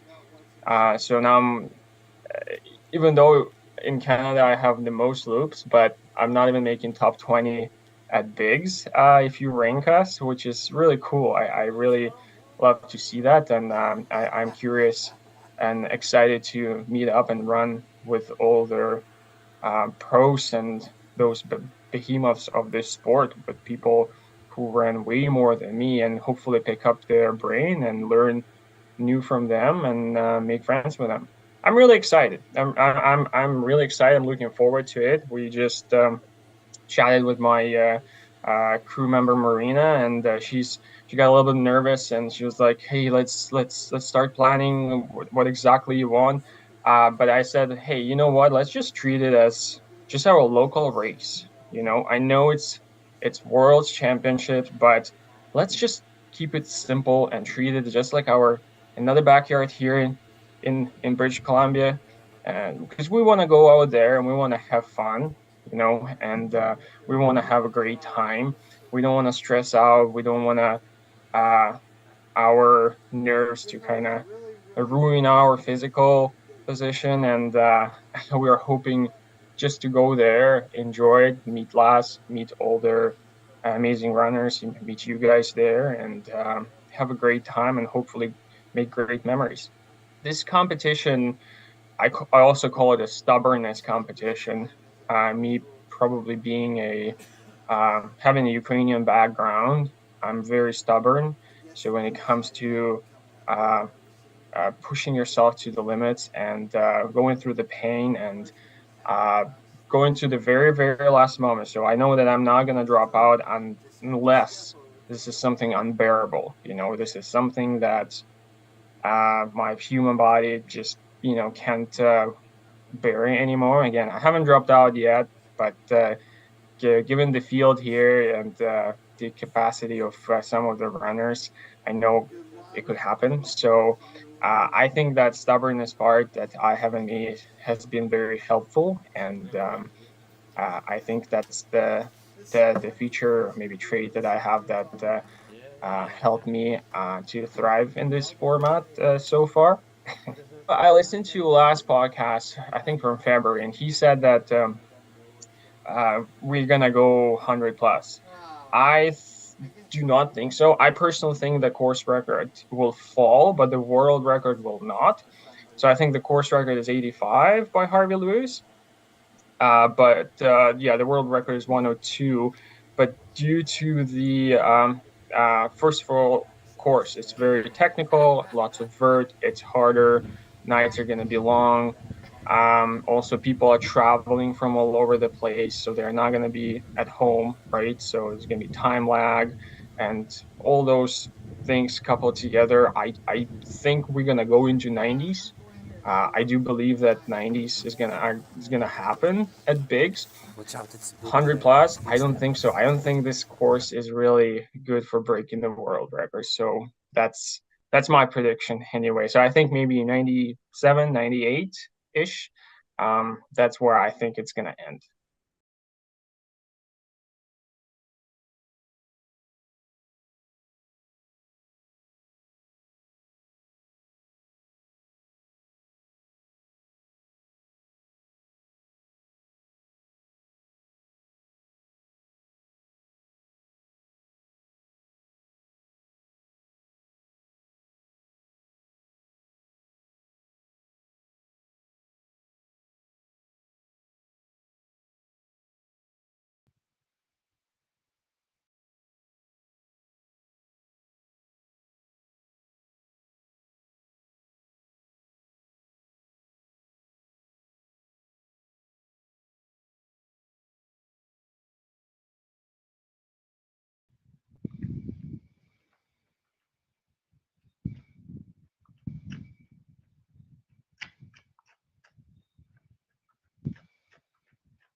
on, they are really fucking.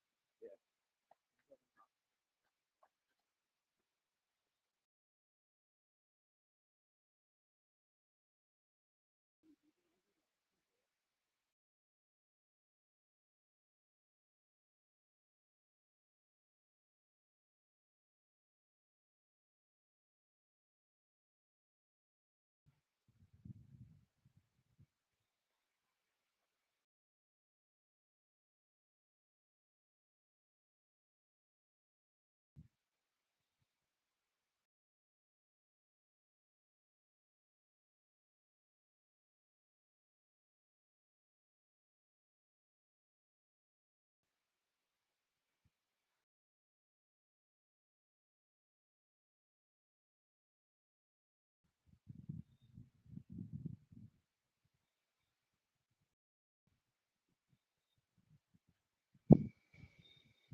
de focus maken.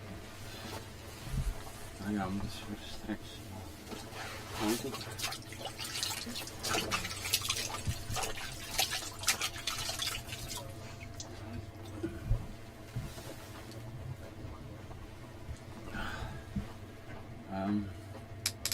Ja, dus iets gewoon drinken.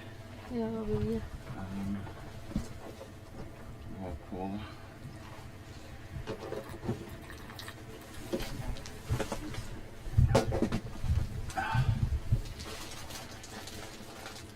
En dan een softflask gewoon met water en mee te nemen. Zou dat iets meer in de cola? Je kunt delen bij van als je. Maar en dan. Been omhoog? Ja. Wacht even. Ja.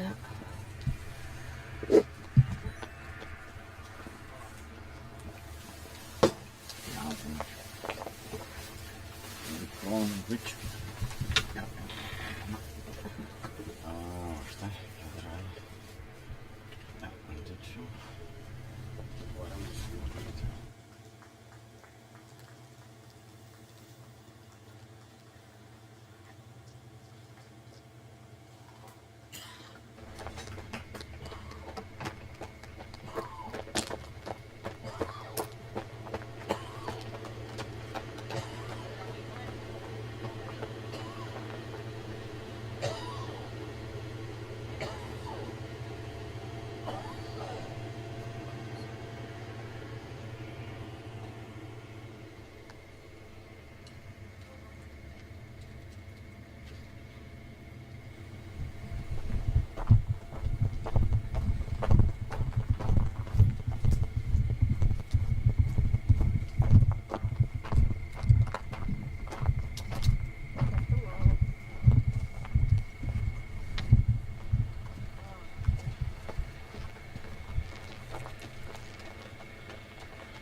Je vais m'avancer un petit peu sur la route. Si je vais trop loin, tu me dis stop. Si tu me perds, je reviens en arrière en cours.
Yeah, I think we can do it.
Okay. What? Just walking.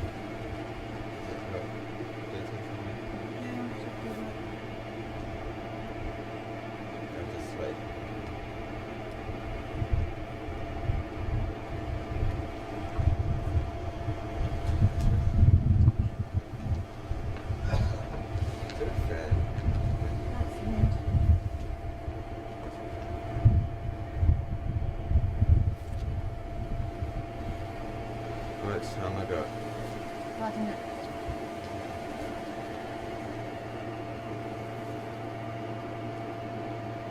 Hello?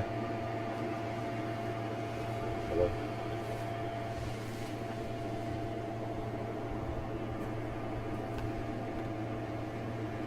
Hello?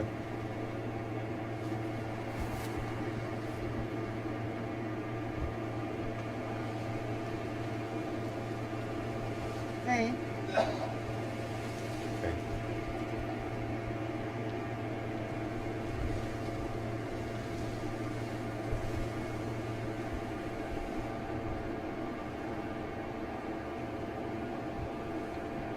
What? Yeah. Yeah. I don't know what happened. Is it?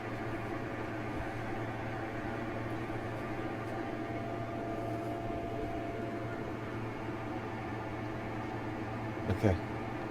Thank you.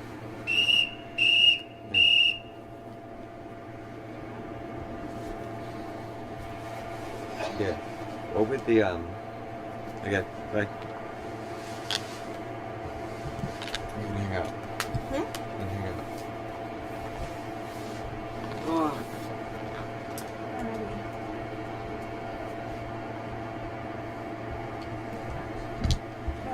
If it's your question, you can pick it up. That's it.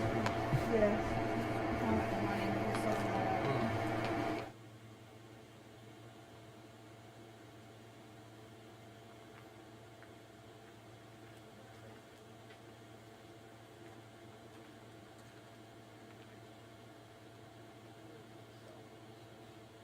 Each other freely.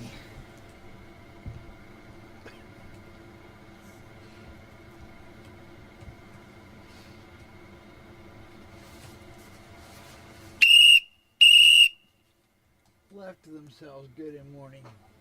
Just don't keep company.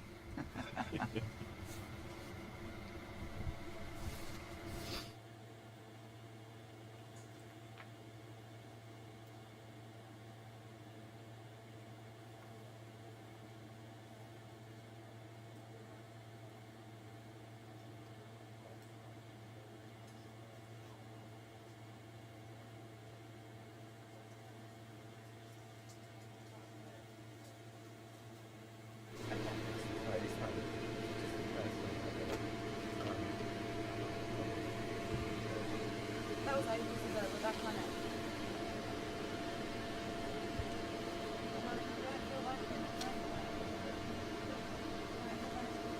Only 2 more hours to hit 400. Alright, so I'll set up this one and the black, okay?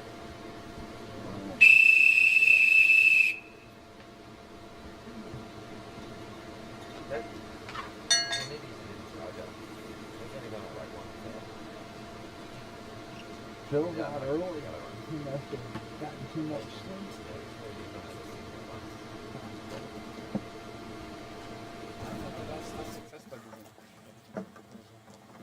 Na coś masz ochotę?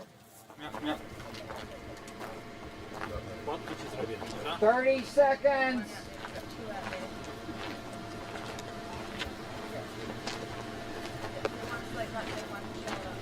Alright?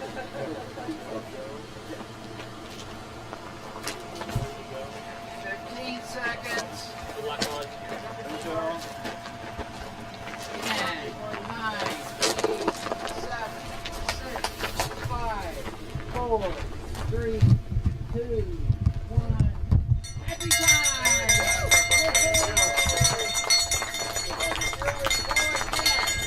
Go, go, go. No, 快到，快那个，快！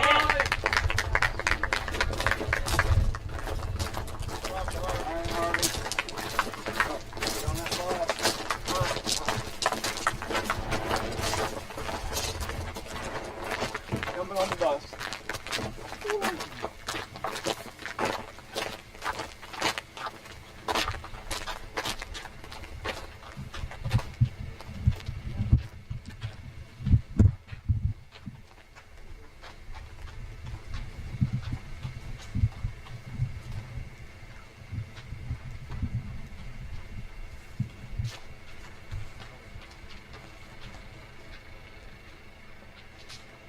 Reste avec moi, il y en a un qui va.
I'm Marijn Geert. I'm from Belgium, near Leuven, which is a student city with a known university. Well,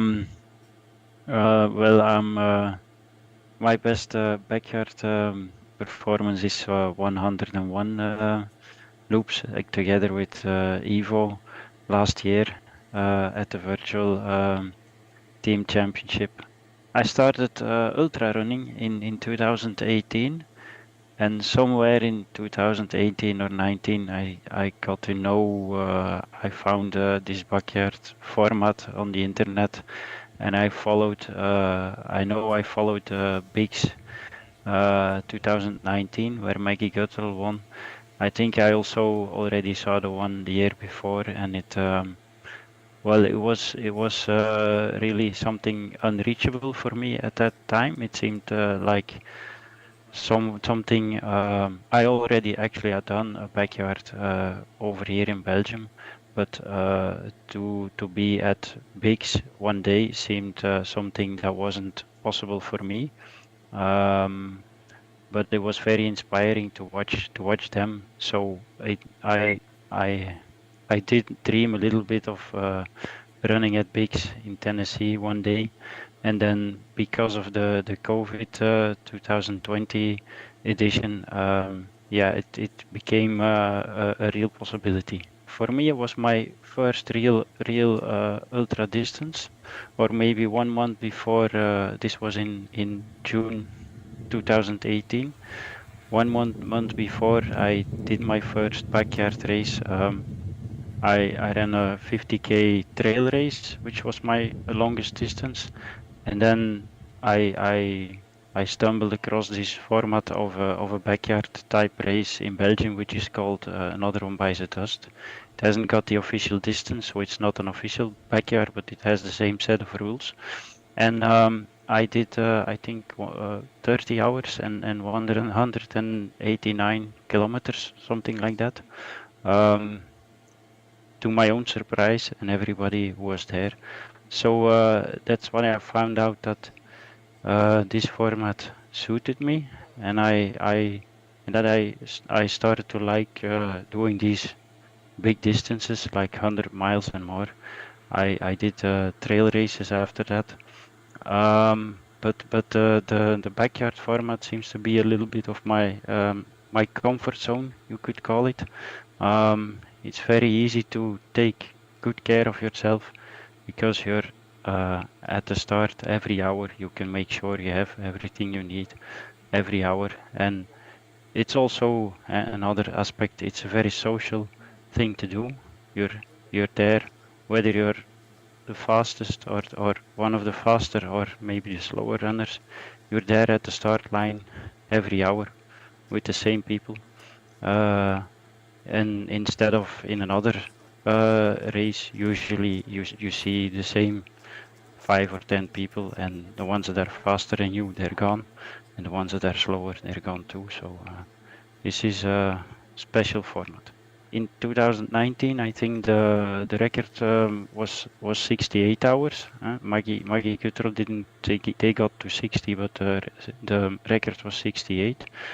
And for me, at that time, I was capable of doing something like 30. It seemed, it also seemed like a crazy amount of loops to run, to go over 50 or 60. And then we had the virtual, first virtual championship in 2020,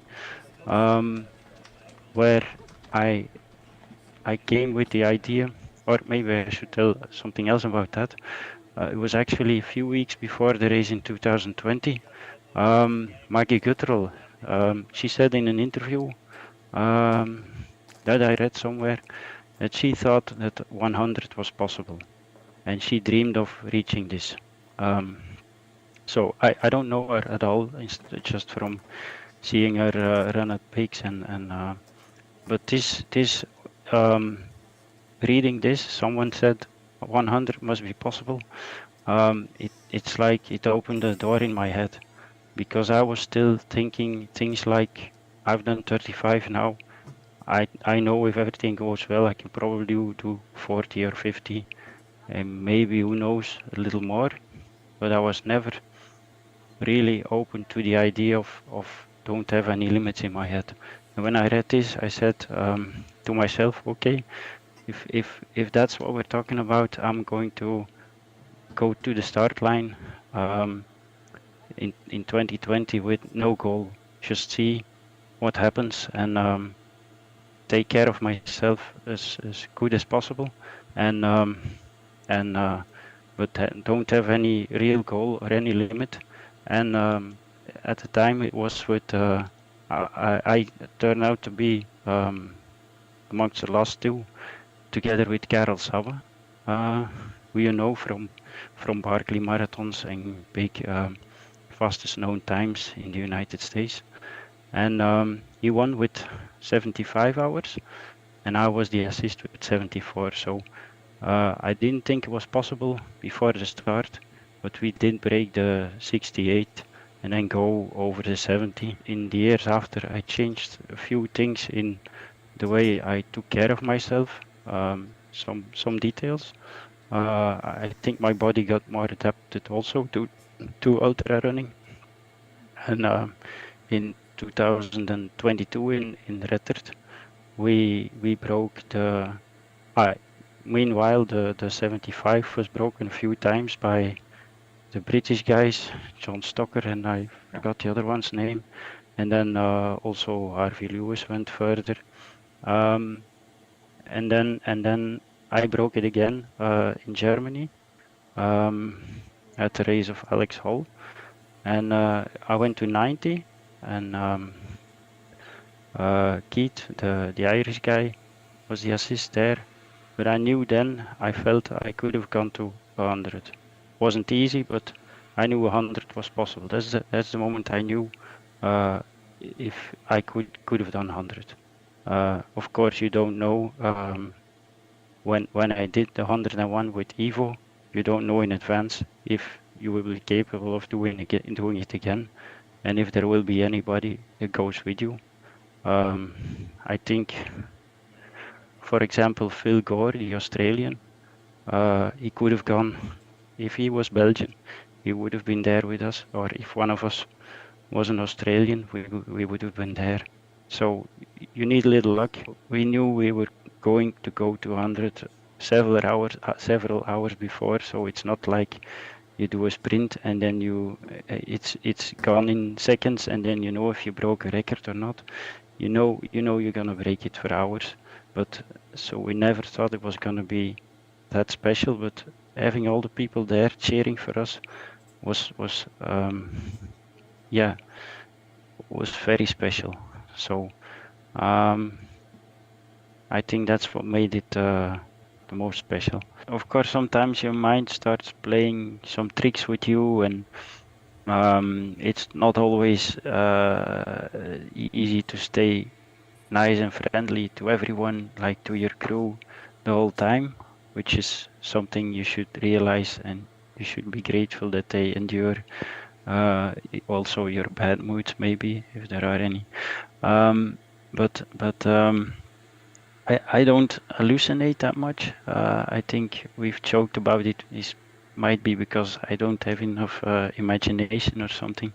But I consider that one of my strengths, that I can always be analytical, and even when it's difficult sleep-wise, I realize when I'm in trouble and I need sleep, and sleep deprivation is getting worse, I'm still realizing that this is my problem and I should try to do something about it. I've had some kind of a hallucination-like experience in a long trail race, but not so much in a backyard. I think food, the good nutrition is very important, but this is a very simple thing to say, and then you can do lots of things wrong nutrition-wise. So for me, I don't think it's special. I think lots of the good runners do it more or less like this, but I eat like a breakfast, a lunch, a dinner, and then something in the middle of the night. So I try to have some big meals, normal meals if possible, and not to eat every hour. Maybe just a little bit, but if you're gonna be 3 or 4 days 24/7 busy, and you want your stomach to work every hour all the time, I believe there's going to be a point where it stops. So you have to find a balance between eating well, eating enough, and also giving your stomach a little bit of rest and still have enough energy. So that's a balance you have to find. I think everybody might do it a little bit different, but there's I think you're not gonna do it on like only gels or only sports nutrition. You need some good, normal, healthy food in you. I'm very excited about it, and just, well, of course, if you're there, you don't want to go out soon, or you want to, I want to repeat what I've done before. If that makes me the winner or the one that goes the furthest, I don't know. We'll see, but I want to, how do you say, confirm my previous prestations, what I did before. So I'm a little bit, maybe a little bit nervous about the trail loop at Bigs, because it'll be just a little bit tougher than what I'm used to in a backyard. So we'll see how it goes, but I'll be curious to see how hard it is exactly, and to see if I can manage it without too many effort. Because if the effort you have to give to get drowned is just a little bit too high, then you're not gonna. I'll last some time, but that won't be ideal in the end. I think the first backyard was in 2011 or something like that. It only exists for 12 years, this sport. So it must be, if you wonder what's possible, it's impossible that we've reached the maximum after 12 years. So I suppose it can go much further. Will it go much further just now, or it might take a few years? Maybe we break it now with a few loops, and we've used the hashtag breaking 1,000, which is 1,000 kilometers, or breaking 150, which would be 150 hours. I think I've heard other runners speak about this. But will it be possible to do it soon? I think we'll get to 150. Maybe I won't, but and maybe it will be rather soon. Maybe it will take some time, but it must be possible to do 150.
looking at it for me.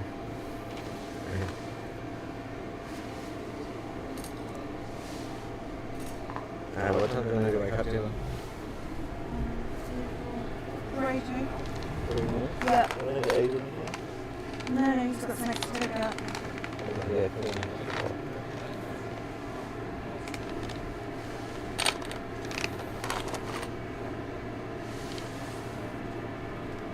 Excuse me.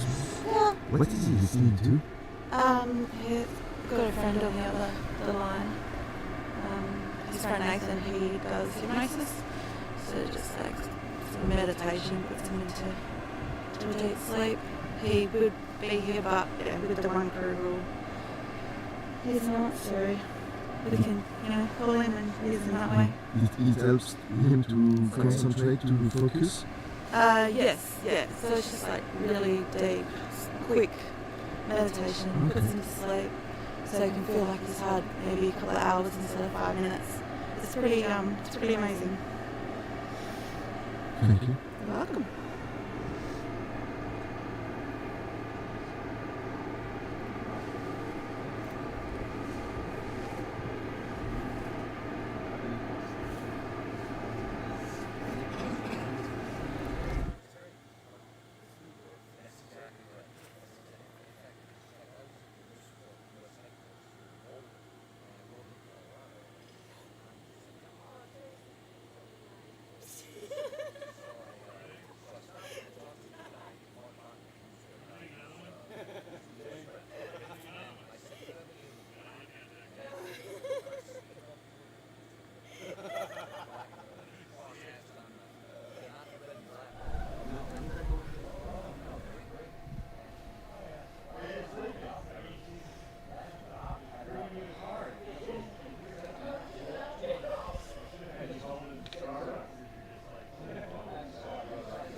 Yeah, back to on the lads.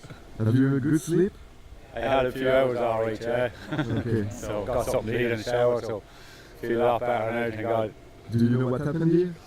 Just ran out of energy, after 74 hours of running. So, but I was happy with it. Very, very happy. Like, it's a very tough course, very, very tough. During the day you have to be on high alert, but then at night then you're on your own, going out and back. But mentally training. So it was good. Who's your favorite now? Who's on? Who is your favorite now? My favourite to win? Yeah. I don't know. It's a tough one. Who would you go for? I don't know. It's going to be very hard. And I said before it would be 5. I reckon there'll be about 5 on the start line for 100 hours. So we're only saying there. I stick by that. I'd say it'll be 5 for 100 hours. Everything can still happen now. Yeah, that's it. Exactly. Yeah. But as the lad says, you can't have a bad hour. That's what happens. Nice to see you again. You too. Thanks very much.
Yeah. If that's what you want to call it, yeah.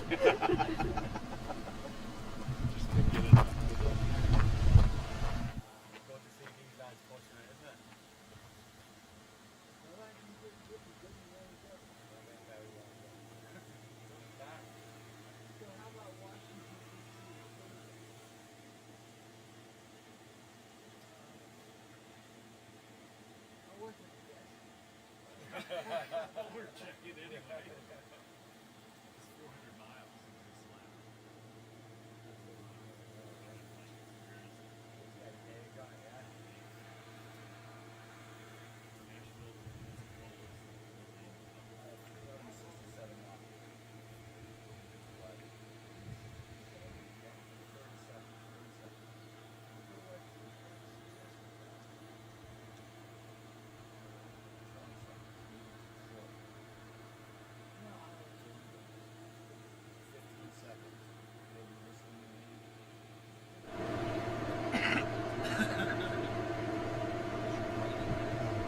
Yeah, hello.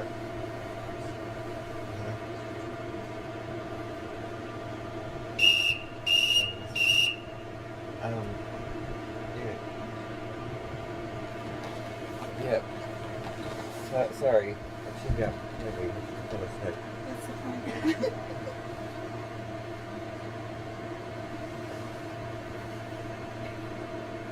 God. Oh, Okay. sorry, I hung up. Oh. Sorry.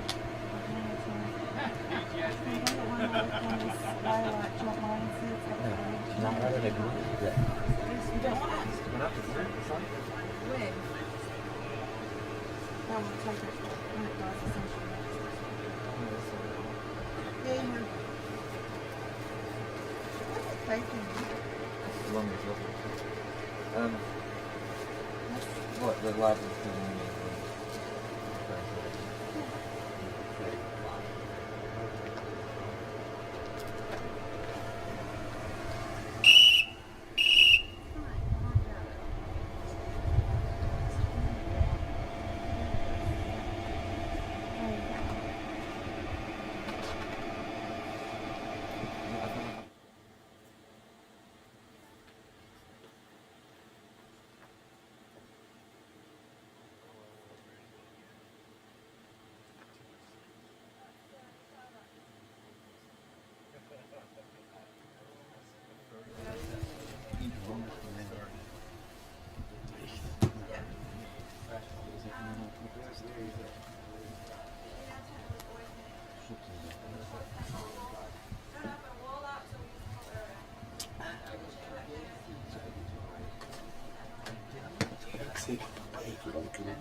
richtig.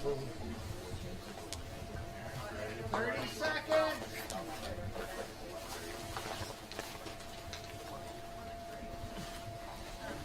Wachten, je hebt nog 25 seconden. En? Kom aan, Frank. Ja, de 4 dagen uitleg ligt deze ronde. Allee, Frank erin.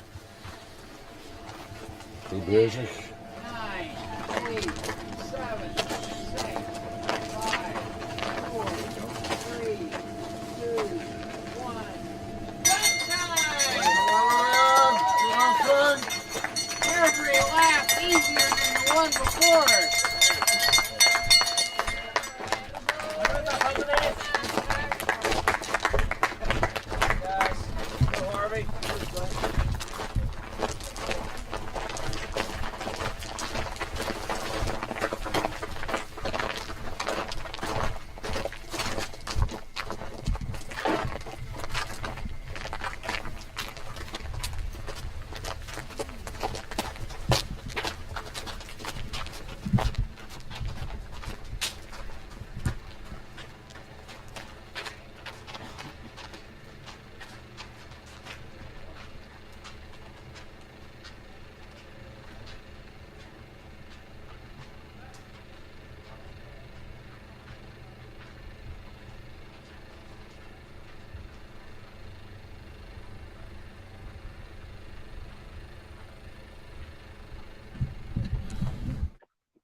That's your watch.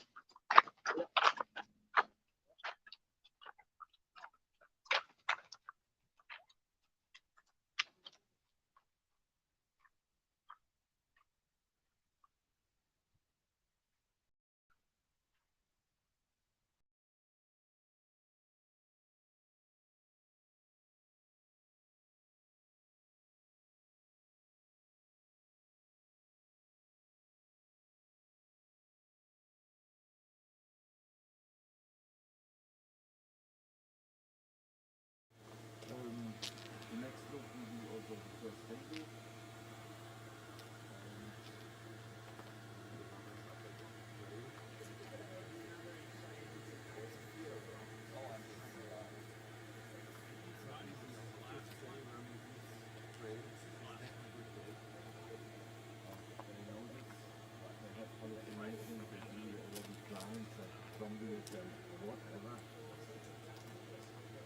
We will see what happens in 1 hour when the sun is coming up.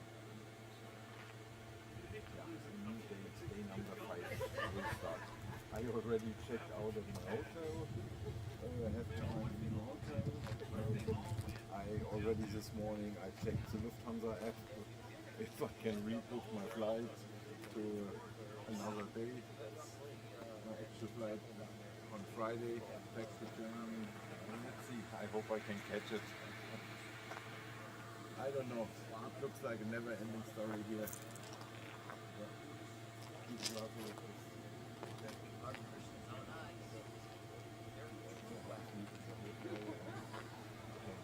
Same time as me this morning.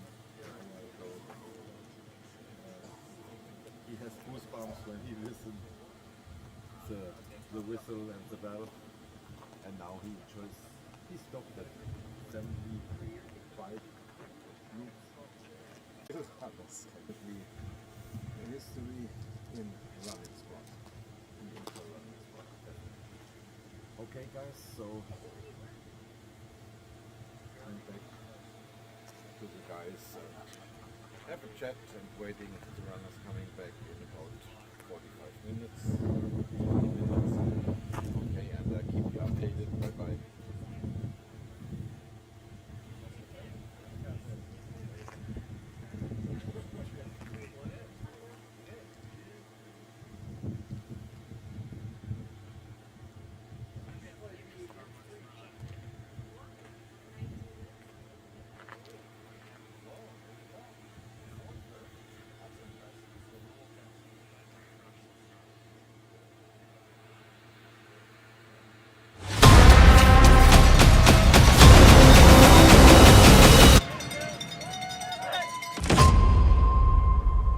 My name's Phil Gore. I'm from Western Australia. I am 37 years old, and my personal best for the Backyard Ultra is 102 yards. I was never someone who kind of looked at doing an ultra marathon. I kind of did anything from 5Ks to marathon. Wasn't really interested in doing the longer distances. I had done a few longer runs, but I hadn't really been hooked by the ultra format. And then I saw the Backyard, and it was a 6.7K run and just go for as long as you can. And I thought, well, there's no, it's not as overwhelming to look at as signing up for 100 mile or 200 mile. All you got to look at is running that 6.7Ks. And I thought this would be a good kind of concept to see how far I can go. I can kind of stop at any time. So there's no pressure to do those really big distances. But yeah, as I started doing it and I realized how much I'm capable of, I just developed this passion for it and just wanted to see how far I could push myself. My first Backyard was at Birdie's Backyard in 2020. I didn't really have much of an idea of what I was getting myself into. I had no plan, no strategy. I just took a bunch of food and a bunch of clothes. I took a little tent set up. And yeah, didn't really know what to expect, but I just found I really loved the format, as in everyone starts together at the start of each hour. So there was no winners or losers. It didn't matter how fast you did the lap. You're all together again, and you know, each lap you could run with someone different. You could run with the same person, and yeah, just kind of, it's a very social thing. You get to talk to everybody else, and I learned a lot from talking to other runners there. Like there were a few more experienced ultra runners there that I was getting tips from, but then also a lot of brand new people that were kind of in my boat, so we could relate to each other. And yeah, I remember just having the idea of, you know, I'm pretty sure I can get to 24 hours, and yeah, let's just see how long I can hold on after that. And I ended up on that one, ended up finishing it as the assist with 39 hours.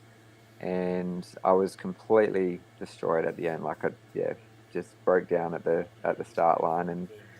And yeah, so in the moment, I was just in a world of hurt. But it's something that I always look back on, and I just, you know, it was somewhere I really got to push myself. And even though I didn't win it, or technically even finish it, I still just had this tremendous feeling of accomplishment, more than any other run that I'd done previously.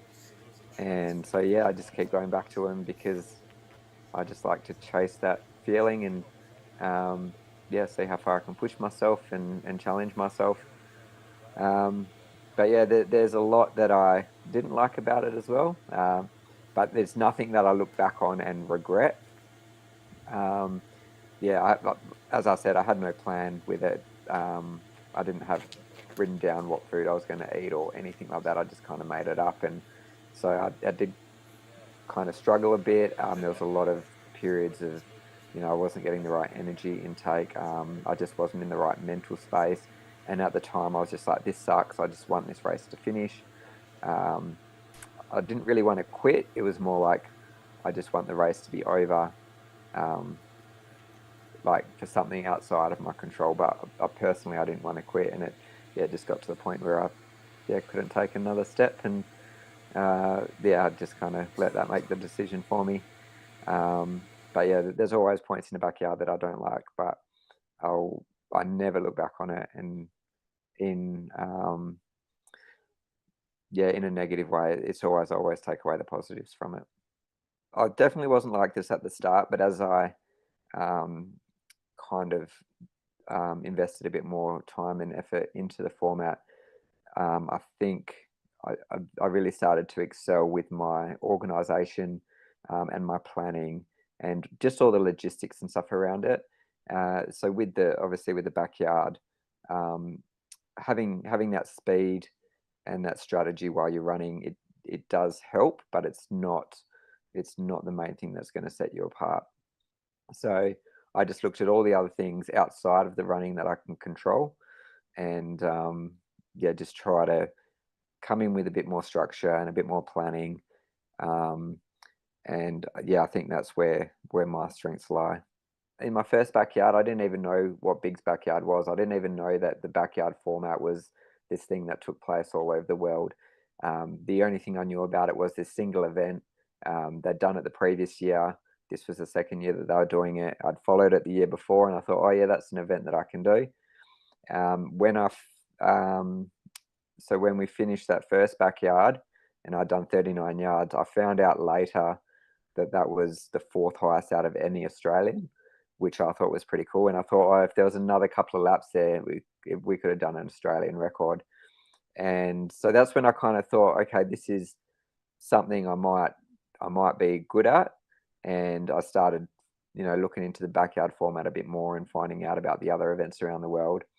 I never thought I'd be competitive on the world stage until it was Birdies the following year, so 2021.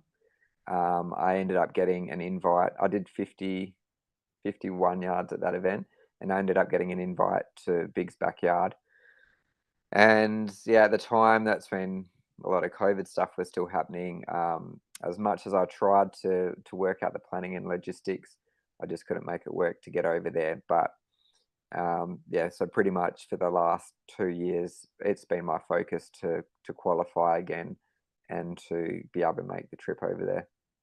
The attraction for me is to run against the best in the world. So I might have the world record, but that doesn't mean I'm the best. I've just been in the right race, in the right circumstances, with the right runner to be able to pull that off. So this one is, we're getting all the top runners from around the world into the one spot. So there's people that might have only done 60 or 70 yards, but they're their national champion and they haven't been tested. So it's really interesting to think about and to see how far they're going to be able to go. So yeah, with the backyard, it's a great format for people to test what their limit is, and that was always my thing going into it. I just wanted to see how far I could push myself. But ever since my second backyard, I've won every one that I've done. And as the winner, you're the one person in the event that can't find out how far you can go. So I'm really looking forward to running against all these other people and seeing if I can find that limit. And if not, well, yeah, maybe have to wait till another year or another event to wait until that person comes along that can push me that a little bit more. Straight away going into it, I knew there was going to be a quality field there. So we had the top runners from Australia and New Zealand, and we had Harvey Lewis coming over, and I knew that Harvey Lewis had done 85 before, and I knew that there were people there that were keen to go far. So it wasn't your standard backyard. It was, yeah, not like a world championships or anything, but it was more of an elite level competition. So straight away going in there and knowing that Harvey Lewis had done 85 before, my best had been 76. It kind of straight away, my mindset was, this is an event that's going to go a long time. So coming into it, I'm not kind of thinking, oh, this is just going to be 48 hours or 50, 60 hours and we'll be done. So when we're getting to those stages in the race and there's still quite a few people there, like, I'm not mentally checking out. I'm thinking, we're possibly not even halfway yet. So I think that helps a lot with the mindset. The course was a pretty good course. It wasn't a lot of elevation, but there was enough to keep it interesting, give it a bit of variety, so you're not using the same muscles all the time. There was a day course and a night course, which really helped with the mental side of it as well, because it just makes it easier to break the event down into chunks. I'm only focusing on 12 hours at a time. So 12 hours on the day course, and then we're going to switch to the night course, and it just helps break that up and again give it that variety. The day course was on the trail. It was really scenic. There were cows around, a lot of people, like spectators, watching, which just really helps you get around. And then at night, the course was a bit more boring. It was just a flat road, or had a little bit of elevation, but it was mainly flat, and it was just kind of an out and back. And but despite it being a boring course, I just found that easier to just be able to tune out, and I could go a bit faster so I could get more sleep in. And yeah, I think it just worked out really well. We were lucky with the weather. It did get quite cold overnight, but we never got rain. We weren't dealing with mud and things like that. And then during the day, it got a little bit warm, but there were only probably 3 or 4 hours of the day where I had to be thinking about wearing ice collars and things like that. And otherwise, outside of that, the temperatures were pretty good to run in. So yeah, I think everything just, it was a great location, a great atmosphere with the spectators and the other runners, and we had the international aspect there. My crew was really good. So my wife Gemma has crewed for me at all of my events, but at this event we also had a couple of friends who actually lived nearby. By nearby, I mean in the same state. It's still about 2 hours away. So they came over as well. So Nathan and Cassie, and they were just awesome in just helping me get through. And I think between Gemma, Nathan and Cassie, they just made a really good team, and I was very lucky to have them help me get through all those hours. So yeah, just worked out really well. So that last lap that I did, I knew at the time that it was my last lap. So Sam had started the lap with me, and then just pulled out immediately after. And he'd kind of the few laps before that, I kind of had the idea that he was going to drop out when we got to the world record anyway. And so when I went and ran that lap on my own, yeah, it was just, it's such a surreal feeling. Any sort of niggles or aches or pains that you have, you just don't even care about them anymore. I just really wanted to embrace being on that course for the last time. I didn't want to like go out there and just, you know, run a really fast lap and, you know, finish in record time. I just wanted to be out there, embrace the time that I'm there, just kind of soak in the surroundings like for one last time. And yeah, it was just crossing that finish line, and everyone was there cheering me on, had the music playing. I was getting high fives as I ran into the finish line. It was just, yeah, such a surreal experience, and one that I'll always remember. At the start of a backyard, like say the first 24 hours, it's really social. It's great getting to know everybody. You know, it's a new course, a new location, and I'm just really enjoying just being there and being in the moment, and just yeah, just talking with everyone. And it's all fun and games, and then you kind of, you know, it starts to get a bit more serious, and you got to, you know, your legs are starting to hurt, and you do kind of, you gradually start to get that pain come in, but I think it kind of just reaches a point where it plateaus, and then you get the monotony and the boredom kind of coming in, and you just start to project too far ahead, and you think, how long is it going to keep going for? And so that middle bit is kind of, it's just that monotonous grind that you have to get through before you get to the exciting bit again. So once you start getting to the end and you get to, like, say, the last 4 or 5 people, it starts to become a different game, and a bit more strategy comes into it, and everyone's kind of looking around at what the other runners are doing. I just try to focus on my own thing. But yeah, it does get exciting when you get to the later stages. For me now, I'm probably looking at, you know, over 100 hours when I get to that stage. But it starts to get exciting again, because you are going into that new territory, into that new area that you haven't been before.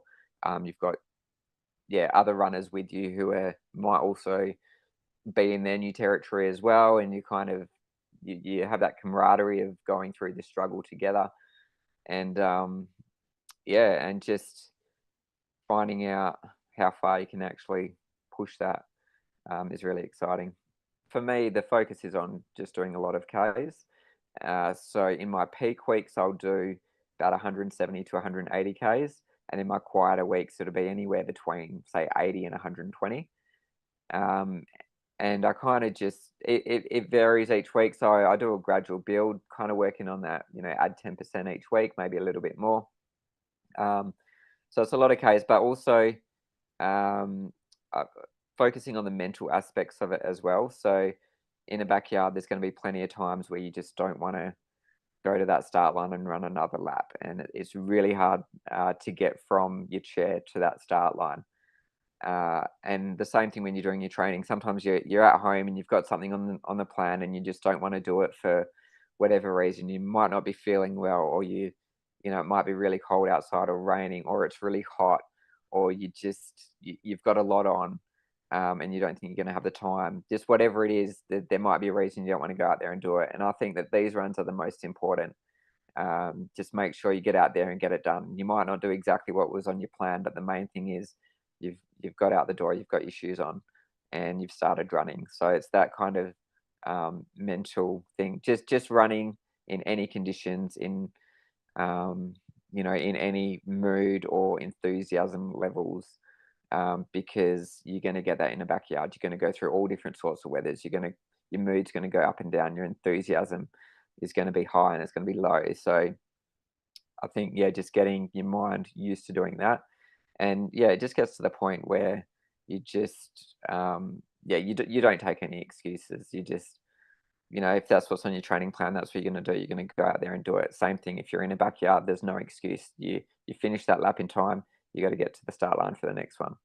I'm very meticulous with my planning. So my plan for bigs has evolved over pretty much every backyard I've done. So the first backyard I went into, had no plan at all. The next one I went into, I had a bit more of a structure. I had rough ideas of what times I wanted to run, rough ideas of when I was going to eat, but not exactly what I was going to eat.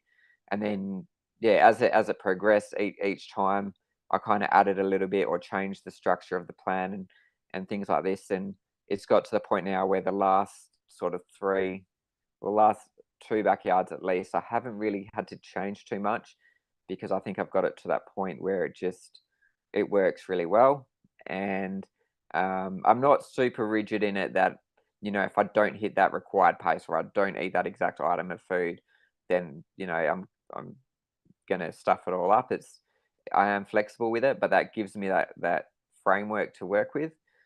And but what I found is that framework has been pretty accurate, and I haven't really had to stray too far from it. But I do have backup plans of what to do if I do reach that point where I can't maintain that pace or I can't eat that food or things like that. The satellite champs last year, I got a bit delirious, and there was probably about 10 hours there where I wasn't thinking straight. But all I knew I had to do was I just had to get to that start line and then run until I get to the finish line.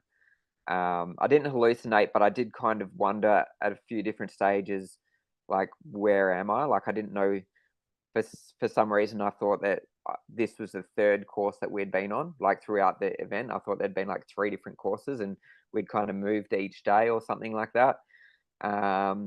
Yeah, I have had in other events, like, auditory hallucinations, like I hear things in my head or I hear music even though there's no music being played anywhere, but I never get those visual things, like seeing things or getting freaked out by anything like that. And I think that a lot of that comes down to like maintaining my nutrition, you know, making sure I've got the right salt balances, and also my sleep. I think that's a bit of a strength of mine. I'm able to get that sleep in, so I am sleep deprived, but maybe not to the same extent that other people might be.